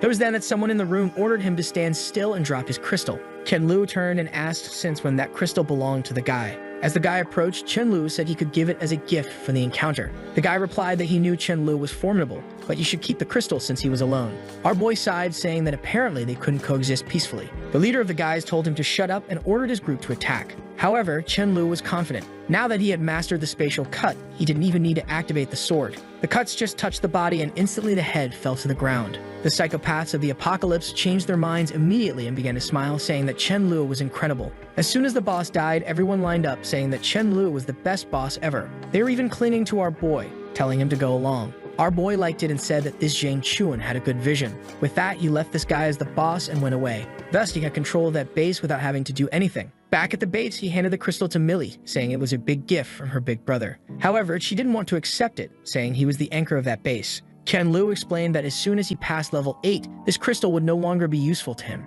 and that currently he was so much stronger than her that he was afraid she couldn't handle extracurricular activities. With that, she gave a healing slap. That bastard only thinks about that. A week later, he was waking up in bed. He had finally reached level 8. He knew that now it would be difficult to level up, so it was time for the next plan. He gathered everyone at the base and announced that they had obtained excellent seeds that would increase production by 50%. And with that, in 5 days, he would hold a conference with the other bases to sell these items. He had informed everyone to go to these places and pass on this message. Ken Lu's plan was to take 20% of everything these bases produced, and the people commanded by him thought it was great to have Chen Lu as the boss. Then he called everyone's attention again and said he had another plan. He was going to activate a peace zone. Anyone who paid enough would be able to enter it and not have to worry about wars. Meanwhile, in a stadium that was part of another base, Cheng Guang was there with the plant girl explaining the whole process. From afar, Chen Lu was watching. Since only natural ability users could plant, he knew they would be the most sought after. Then a guy named Wang Liu caught his attention. This guy followed Mei Ling and always wanted to steal her base. He went so far as to create a fake attack to get her hurt and to play the hero. The problem was that things went wrong and that day Mei Ling died. Or not, because in fact, it was the first time Millie learned to use resurrection and brought the girl back. Now, Chen Lu had only 2 options for this guy. Either kill him now or evolve to kill him later and take the crystal. The nature girl was there handing out seeds and talking about the price of 20% of everything they generated. After explaining this plan, they also went over the peace plan, saying that as long as they provided enough items, they would handle any problem. A guy named Deng Xiaohong appeared, saying he wanted help to kill someone. The people were confused and accused a guy in a black shirt, who was sitting on the bench. At that moment, he pointed to the guy next to him and said he was the culprit. The madman turned and said he was screwed now, while Xiaohong looked in Chen Lu's direction, wondering what to do. He just nodded positively because it was a good chance to prove the strength of his group. With that, Xiaohong announced that they accepted the request and the guy would be killed. However, the bosses of the person who was accused said they had no proof. Xiaohong said he saw everything personally. However, the leader of the guys said he could just be lying. And now everyone was confused, not sure who was to blame. At that moment, Chen Lu appeared, saying that everyone was very excited. However, he warned that the guy pay the crystal, and they accepted the job. He didn't care if the guy did it or not. He didn't need evidence. Then the people were scared this peace plan was less peaceful than it seemed. The people complained, saying it was very unfair, but Chen Lu just wanted to know if they would fight for the guy's life or not. Sweet and cold, the guy knew that trying to defend that madman would only bring risks. With that, he backed off to save himself and announced that he surrendered. At that moment, the guy tried to escape, but Horan just jumped in front of him and he asked how he had the courage to try to stop him like that. At the same moment, the punch came full in the face and knocked him to the ground. The ex-boss of the guy was scared how his second strongest lost so easily. Horan delivered another sequence of attacks and then threw him in front of Chen Lu. Our boy told Xiaohong that now the guy was finished and he could get rid of him as he pleased. And with that, he announced to everyone that for the right price, their base could provide anything. And to avoid people killing each other, he said his name was Chen Lu, and he was at level 8. The people were scared because everyone believed the strongest person at that moment was at level 6. A guy raised his hand saying he was curious to see the power of level 8. Ken Lu said it was okay and asked Xiaohong how much he hated this guy on the ground. He replied that he wanted to kill all the members who covered for this guy, but unfortunately, he only had a level 7 crystal. Our boy walked towards the boss of the guys and said that Xiaohong had earned a promotion and a buy one get one free deal. He pointed to the guy, saying for everyone to watch how he would die. The poor guy realized he had no chance and turned to flee. However, before he took the first step, a cut had already sliced his neck and he fell to the ground. At the same instant, he activated the spatial movement and brought the head to his hand. With that, he asked if everyone had seen it clearly. Immediately, everyone fell to the ground terrified. However, at that moment, Xiaohong told everyone to calm down because Chen Lu uses his power against zombies. But Chen Lu himself said no. He has never let anyone who offended him leave alive. And even if a person had 9 lives, they shouldn't try to offend him. With that, the fools were all in shock, saying they would never provoke the boy. The protagonist then told them not to worry because, in fact, he is a gentle guy. With that, he began to leave, but soon turned and warned that he trusted no one would try to hide the profits from the seeds. Everyone agreed, saying he didn't need to worry. Then Sudaju came to talk to him and told him about a zombie named Silin. Ken Lu remembered that this was an extremely intelligent creature that even managed to advance an organization. And with that, he explained that this creature took advantage of Chen Lu's departure to gather a bunch of zombies and would probably launch an attack that night. As he was leaving, those brutes from before came to talk to him, saying they wanted to surrender and join Chen Lu. He realized that the performance seemed to have had a good effect. However, he warned that their base would be attacked tonight, so their help would be very good. Lastly, he warned that he wouldn't participate and anyone who wanted to flee now he wouldn't kill. However, if the person accepted to enter the base and flood in the middle of the war, then he couldn't forgive them. Many people began to leave, and as soon as only those willing to take the risks remained, Chen Lu said he would help as much as possible. That night, on top of a mountain, the zombie was telling the leader that they had more than 6,000 members participating. The guy with bandages on his face said they didn't need to act and just observe for now, and he told the guy to lead the creatures to the front of the base. It's that zombie that Chen Lu had sent to bring a bunch of creatures, and now he was dying of fear approaching the base and dying without knowing what happened. The zombie and swarm was running towards them, and the fire element people were already attacking with explosive bombs. This disaster here is starting to look like the Lord of the Rings war. However, the fire people realized they were not having an effect. The zombies were protecting themselves with each other's bodies, until fire dragon started sweeping many away. It was Mailing who notified Chen Lu that it was time for the next step. With that, Sudaji ran ahead, announcing that it was time for physical attack. He threw himself into the middle of the zombies, tearing everything apart and punching everyone. From atop the mountain, Iceland was just observing that the enemies seemed to have good abilities. He began to suspect some kind of spy since the guys were very organized for those who received a surprise attack. The zombie spy realized he was about to be discovered. He passed this information to Cheng Guang, who relayed it to Chen Lu. Our boy wanted to place that zombie as the leader of the zombies to manipulate them all. However, if that was the case, he had already disappeared, knowing he would have to deal with the guy. Elsewhere, Iceland was beating up Chen Lu's spy, until Chen Lu appeared right behind him, asking if that was the leader. The guy turned and launched an attack towards him, but Chen Lu was just smiling. He disappeared again and appeared beside, cutting the poor guy's head off. Ken Lu stared at the zombie spy, telling him to attack him, or no one would believe the guy. With that, he got the message and jumped towards Chen Lu, saying he would avenge his brother. He went to punch and kick and threw Chen Lu to the ground, who put on a show, saying he would be back and ran away. He turned to his brothers, saying it was very sad that the leader died. And at the same moment, a guy in a brown coat said he would be the new leader. The zombie spy didn't like that and grabbed him by the neck, beating him up, apologizing, but he would have to be the sacrifice. After it was over, everyone said he was the new leader if that was the case. Sometime later, he met Chen Lu and asked what he thought of the performance. Our boy congratulated him and handed over a crystal, saying he was doing a great job. With that, the zombie was all happy, saying Chen Lu could count on him. Our boy saw that the zombies had fled and that battle had yielded many crystals. Right at that moment, he received a telepathic message. The person informed him that the girl from the seas was asking for Chen Lu's help to kill a level 10 creature. Now the confident boy is smiling, saying he would appear there now. He went to the beach, and she came out at the same time. She threw some crystals in his hand, saying these creatures were pestering her. Chen Lu was excited as there were even level 9 crystals there. With that, he thanked her and said he would do a good job, only wanting to know where this level 10 creature was. She informed him it was an icy-type fish and was about 10 minutes away. Sometime later, she was jumping against the creature, telling Chen Lu to activate the ability. She defended against the attack, and he sensed some spatial cuts. However, the creature appeared to defend with its own ice attack and launched it in their direction to Chen Lu. The problem was that he felt he wouldn't be able to dodge it. The poor guy had turned into a popsicle. The ice attack was faster than his teleportation, and the creature attacked once again. He had to activate the spatial exile. Haiji immediately came over and said he had better know where that beast ended up. Chen Lu explained that he knew where it went and informed them it was 30 miles to the east. Since it was a fish, it was very easy to kill, and now they were already collecting the crystal. Haiji explained that he should eat the body of that beast. Our boy was confused since it was usually poisonous. However, she explained why her strength was much greater than that of humans. When she was still inside the shell, the meat of a high-level creature fell inside. She began to consume and accumulated so much energy that she thought she would explode. Luckily, the king turtle appeared and ate part of the meat. With that, both of them grew stronger. She was sure that every time she was attacked by the fish monster, they were always trying to eat her. Chen Lu recognized the explanation of how she got stronger as the same as consuming a high-level crystal.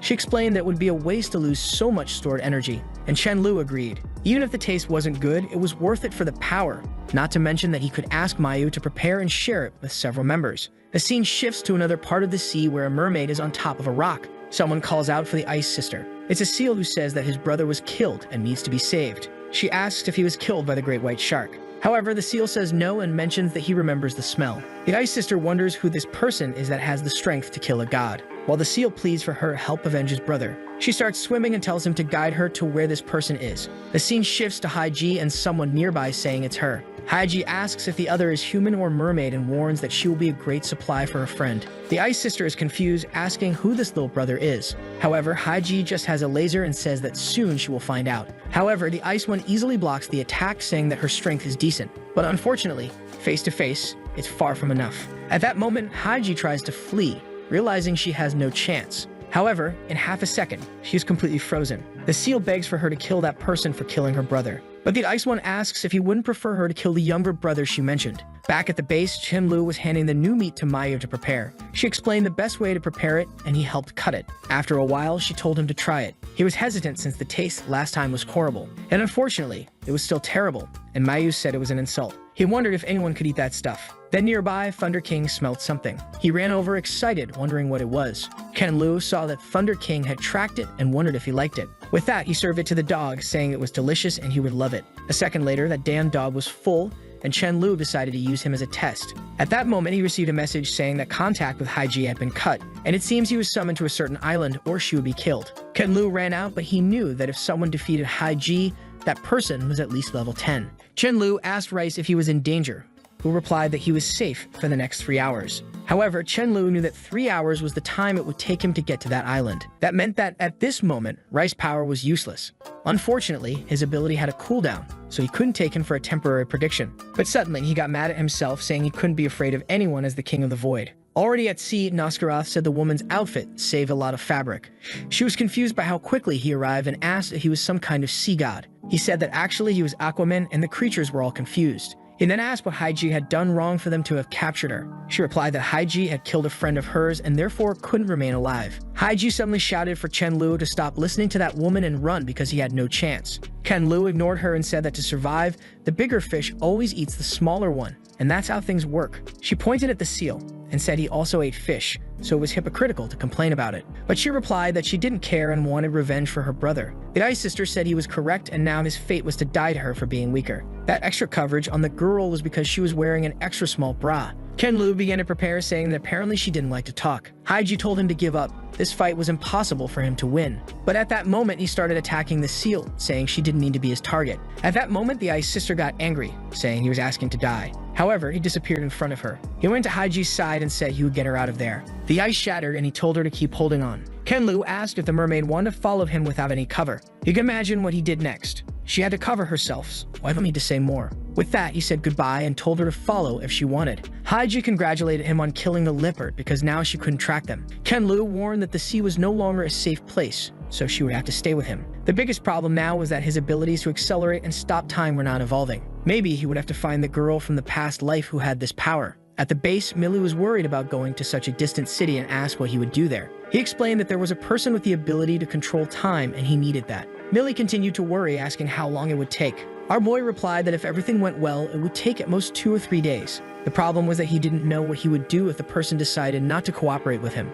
Of course, he didn't mind using force, but this person was very dangerous. After a whole day of teleporting, he finally arrived in City Ich. The only thing he remembered was that she ended up here, but he didn't know the specific location. Walking around, he found a group of people. Someone called out to them. It was Chen Lu asking if they knew a girl named John. The bearded man questioned if it was another person wanting a free pass. They said she was the sister of their friend and the base only accepted people with time control abilities, and that she was the sister of their friend and the base only accepted people above level 5. Our boy said he didn't need to worry, he was a level 5 physical strength user. Out of nowhere, the guy punched him in the chest. Seeing that nothing happened, he said the boy really had potential, so he would take him to the base. The scene changes to where Jiang is. The girl with time control is the blonde one on the left. He did remember her having a dog and wondered if both died in the past life. Interestingly, if she was already at level 6, it meant she had the potential to reach the king level. That same night, he went and stole all their supplies. Of course, he also stole her dog to leave the girl in panic. The next day, everyone was scared, wondering how everything had disappeared. The girl said her dog had also disappeared, and her father said it was the end of the base. On the first day, everyone had to go out to collect resources again. However, on the second day, many were already giving up on that base. Jiang told her father that everyone was giving up and asked what they would do. At that moment, a guy brought bad news. He said that some neighboring bases found out what happened and were now planning to attack them. Jiang asked if that was possible, and the guy explained that they had some level 7 users. However, her father said they would defend that place with their lives. He told everyone to contact all members, and that today they would fight to defend it. Chen Lu wondered if he had only accelerated the girl's death as it happened in the past life, and also if she would be able to use her time ability to win this fight. But he started hitting himself, saying it wasn't necessary to let her suffer so much. Since he was there, he would ensure the battle was won. Her father said Jiang would use her power to take down the strongest guy on the other side, and everyone said they would win this easily and that it was disrespectful for them to be attacked. A guy came to deliver a message, and the leader said for them to go meet the enemy. When his body started to inflate, he said goodbye to everyone. Suddenly, poison surrounded the entire area. The father was shocked that he was betrayed by someone who had been with them for over a year.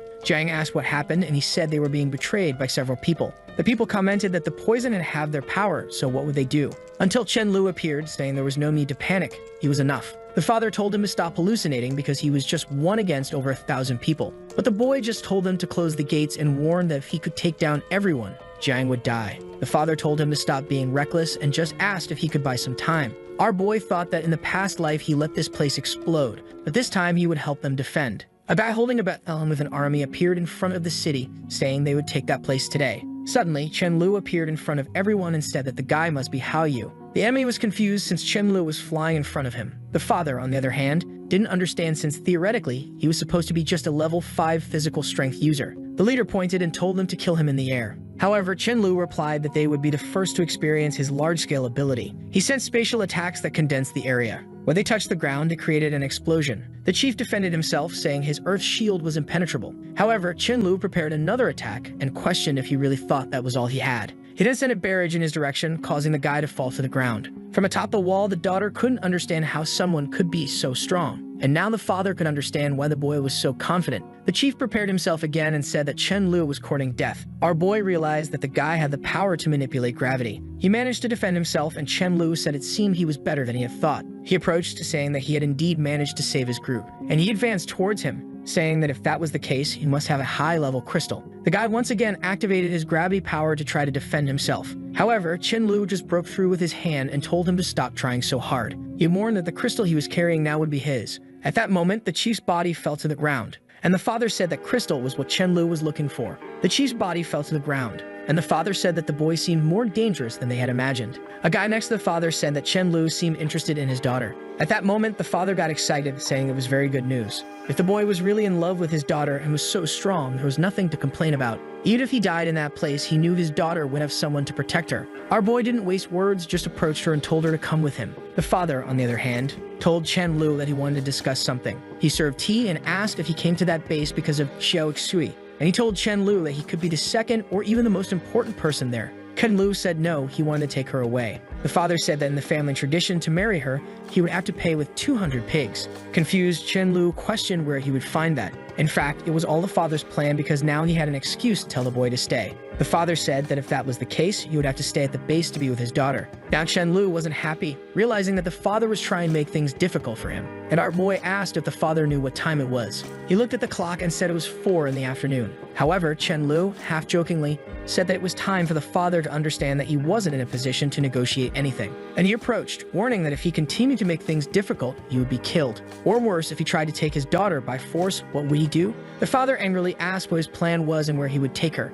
Chen Lu just explained that he had a base in the capital where he was gathering the strongest people to survive. If he wanted, he could come with them and join the base or even start another. He had no ill intentions, but he would take the girl at any cost. And before leaving, he warned that soon that place would be flooded, so it was best for him to leave anyway. At that moment, he ran into Zhang and said he was looking for her. Chen Lu, like a psychopath, told her to try to stop him. She explained that her ability wasn't to stop people, but to control time. However, he ignored what she said and told her to try. He realized he couldn't move at all, but his abilities still seemed to be functioning. Unlike the past life when even his thoughts were accessed, now he could maintain consciousness. Maybe it was because he also now had a time ability. He started moving again and told her to try again. Stating that she could only stop him for 3 seconds, she realized how strong he was. Exhausted, she said she could only try one more time because it was very tiring. At that moment, Chen Lu was surrounded by a void aura. He broke her ability and said it seemed that's how it worked. Unlike the past life, now not even someone with time control ability could stop him. He then turned and told her to go rest as he had things to resolve. The scene shifts to a girl holding a badge towards the moon. She celebrates for finally creating a perfect copy.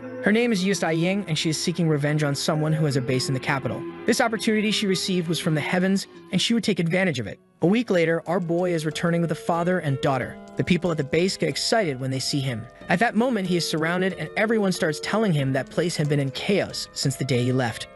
Chen Lu is startled when they mention a woman invaded that place. He knows that someone created a fake copy of the badges that Long Yu made. The problem is that it was too quick, so it doesn't make sense. At that moment, Mylan comes running, saying that he finally returned. Seeing this, the poor new girl gets disappointed because she already wanted Chen Lu for herself. Millie apologizes for letting things get to that point. However, Chen Lu says it's okay, and he also didn't expect they would manage to do something like that. Myling then informs him that they already captured the woman, and Chen Lu says he will take a look. He approaches the white-haired girl and asks how she forged that identification. She says copying the appearance is false and used the fame of Chen Lu's base to destroy another. Our boy questioned why she went so far to kill those other elders. She explains that the leader of the base she invaded wanted to force her to use certain things and even killed her brother. Chen Lu seemed indifferent to her sad story and said she would be executed in a week. He needed to do this publicly so that everyone would understand that copying the crest of his base meant death. At that moment, someone came running and informed Chen Lu that they were bringing in a strange body. Strangely, everyone was trying to get rid of it, but it seemed indestructible.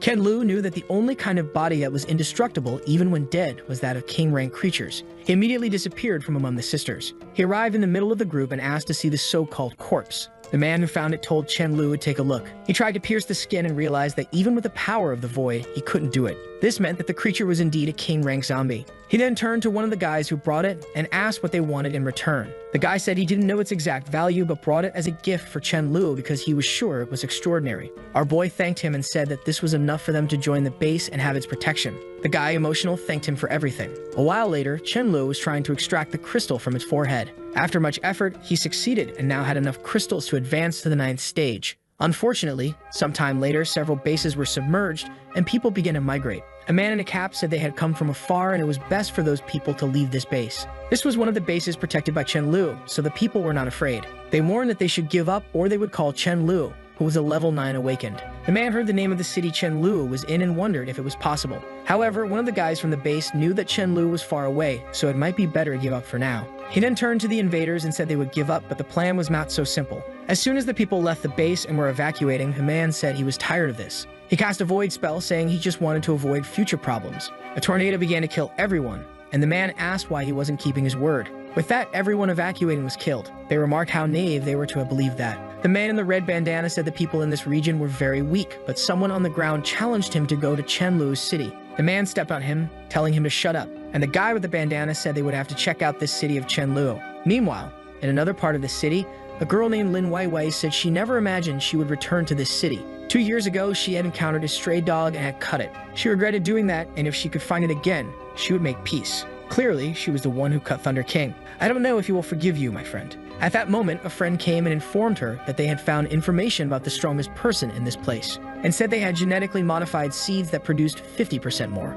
Weiwei was shocked as she had a similar power but could only increase production by a third. Her friend said it might be a good morning and they should check out that base. The day of the trial for the girl who forged the badge had arrived. Chenlu already knew that several of their bases were being attacked because many people were migrating. Everyone was informed of the crimes that girl had committed. Pretending to be someone from their base would lead to death. Chenlu said it was a pity, but unfortunately, he needed to kill a chicken to scare the monkeys. Another crazy Chinese proverb, but at that moment, the cut went through the girl. As soon as the head hit the ground, everyone realized it wasn't wise to offend Chenlu. The guy who had taken one of his bases was there and already terrified, not understanding what happened. An announcement was made that from now on, Chenlu's base would only accept people above level 6. Weiwei stood up and her friend asked where she was going. This girl was ruthless and said that unfortunately, it was time for the phoenix to rise. She wouldn't let this bunch of weak allies become a burden to her. She then approached Chenlu, saying she had the ability to accelerate crops by 30%. Obviously, she was accepted and Chenlu was excited. She was welcomed to the base. Thunder King was nearby, wondering if they had returned from the meeting. He stopped suddenly, startled. The voice he recognized was very clear. He remembered many years ago when he was exhausted and lay down in some boxes. He slept there, all cute, wanting to rest and warm up. Then Weiwei appeared and asked how a dog had gotten there. At that moment, she pulled out a blade, saying she was in a bad mood and it was a perfect meal. He barked, but she told him to be quiet. Thunder King wanted to apologize and say he only entered because he was freezing. However, without mercy, she cut him. He saw a chance to bite her hand, and that was when she cut his face. The poor guy ran away desperately, and now he remembered exactly who she was. He prepared to attack, and the guy next to him asked what the problem was. At that moment, Chenlu appeared and asked what was going on. Weiwei behind him said that the black dog was very scary. He seemed to have lost his mind, and all Chenlu noticed was that he had the intention to kill her.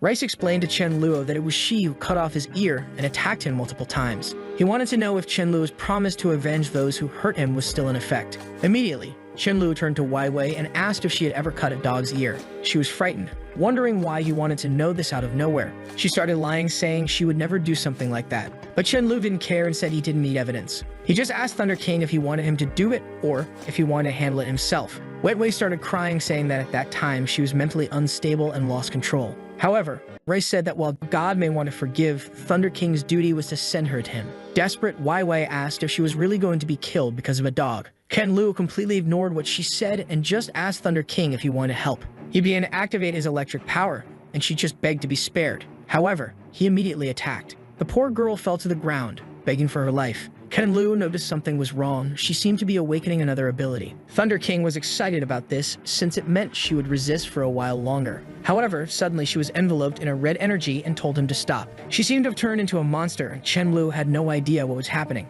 He just extended his hand and said he would send them both to another place. With that, the woman and Thunder King were teleported to another area of the base. Chenlu was just interested because she seemed to have awakened something like darkness. Meanwhile, Thunder King was attacking using his paws and tail. He was impressed that even though the dog was at level 8, it seemed to be doing nothing. And the monster asked if that was a massage. Thunder King continued attacking, but nothing seemed to have an effect. And Chenlu noticed that his strikes were getting stronger. Thunder King wasn't giving up, so it was probably a cursed-type creature. The monster continued asking what was happening, and Thunder King wanted to understand why he seemed to be getting more exhausted. He then leaped to deliver a final blow that would finish her. However, Weiwei delivered a blood swipe, and Thunder King stopped. The poor Thunder King tried to get up, telling himself that he wasn't weak. He had to beat her face to face and finish her off alone. Chenlu noticed that Weiwei seemed to be absorbing part of Thunder King's powers. Weiwei warned that she would now return all the suffering he had caused. She crouched down, saying that everything he did was useless. She kicked him, calling him the same useless dog as before. The poor dog was thrown to the ground, and Chenlu was startled, but that he stood up,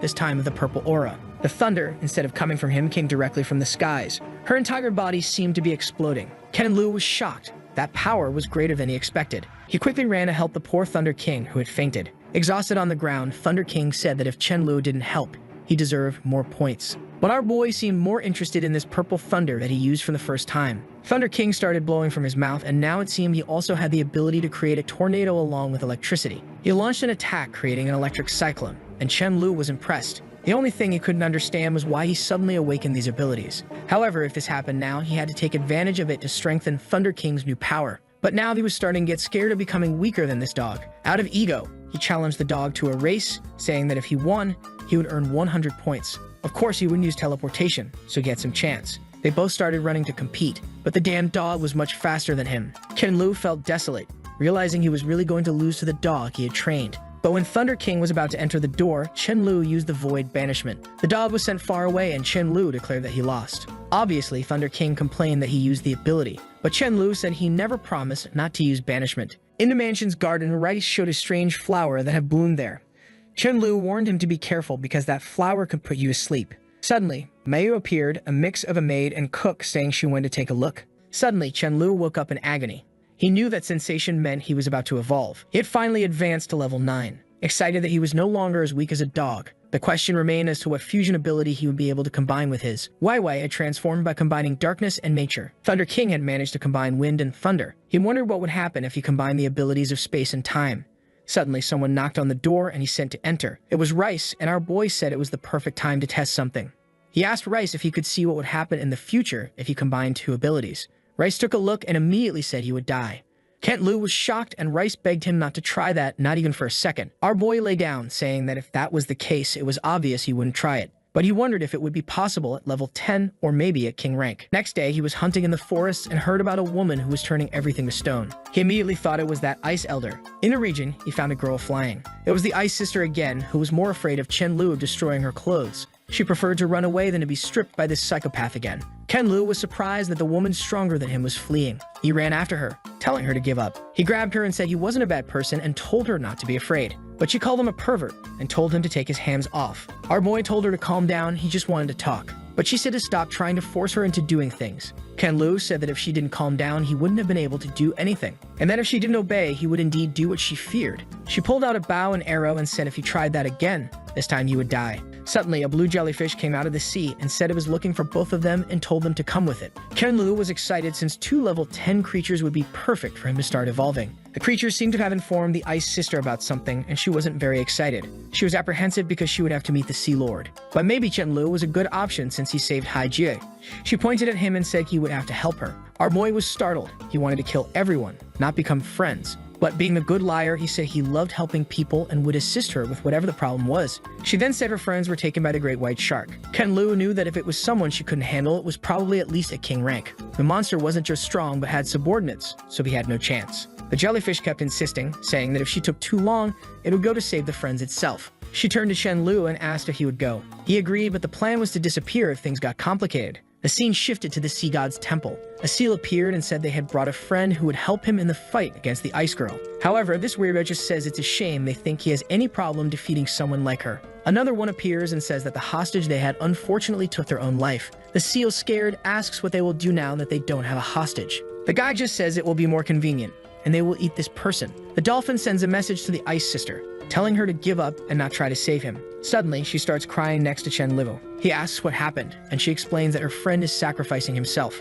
In a fit of rage, she starts swimming, saying she will seek revenge. However, Chen Lu teleports and tells her to stop because it will only get her killed. But she ignores him and keeps swimming, saying she doesn't care. Once again, he teleports and tells her to stop, asking how she plans to defeat him. The jellyfish warns that this situation is very dangerous and it's better to flee. Chen Lu turns to her and says that revenge is a dish best served cold. He may not be strong enough now, but in a year he will easily defeat this so-called sea god. All he needs is her help, and soon they will succeed. Crying, she scoffs, saying he can't even defeat her, so how will he do that? Ken Lu only warns that soon she won't be able to beat him. She says that if that's possible, she will let him do whatever he wants. With that, our boy starts pulling her out of the sea, thinking that now he's in luck. Suddenly, Thunder King starts speaking and asks how many points he will get for 7 crystals. Ken Lu is startled and asks since when he knows how to speak Chinese.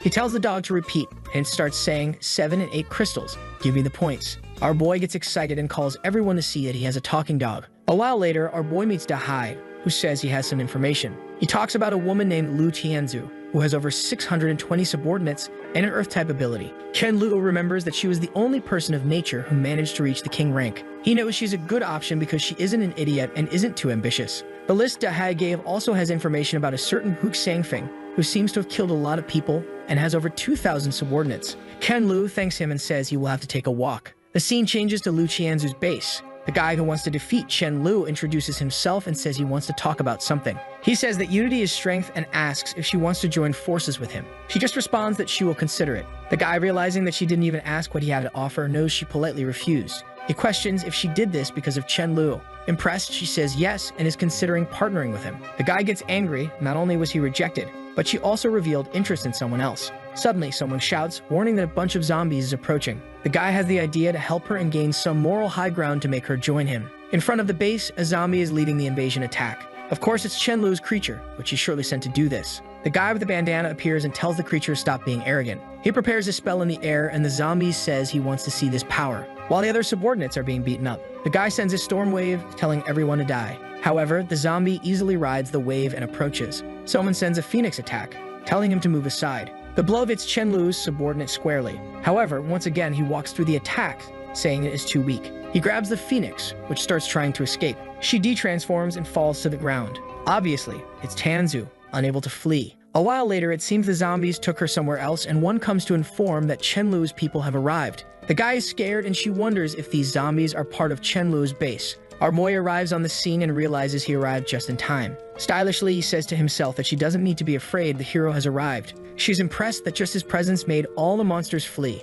Immediately, she throws herself at Chen Lu, begging to join his base. Our boy is impressed by her determination and says he accepts. He explains that not all her members are level 6, but she doesn't need to worry, they can stay in other bases, and he guarantees that no one will harm them. Ken Lu sees the guy with the bandana and asks if the spies were sent by him. He warns him not to have any wrong ideas or his end won't be peaceful. With that, he leaves, telling Chanzu to go with him. Humiliated, the guy gets angry, saying he will find a way to get revenge on Chen Lu. However, upon returning to the base, there is a giant black hole above the entire city. No one has any idea what it is, and they wonder if it's a premonition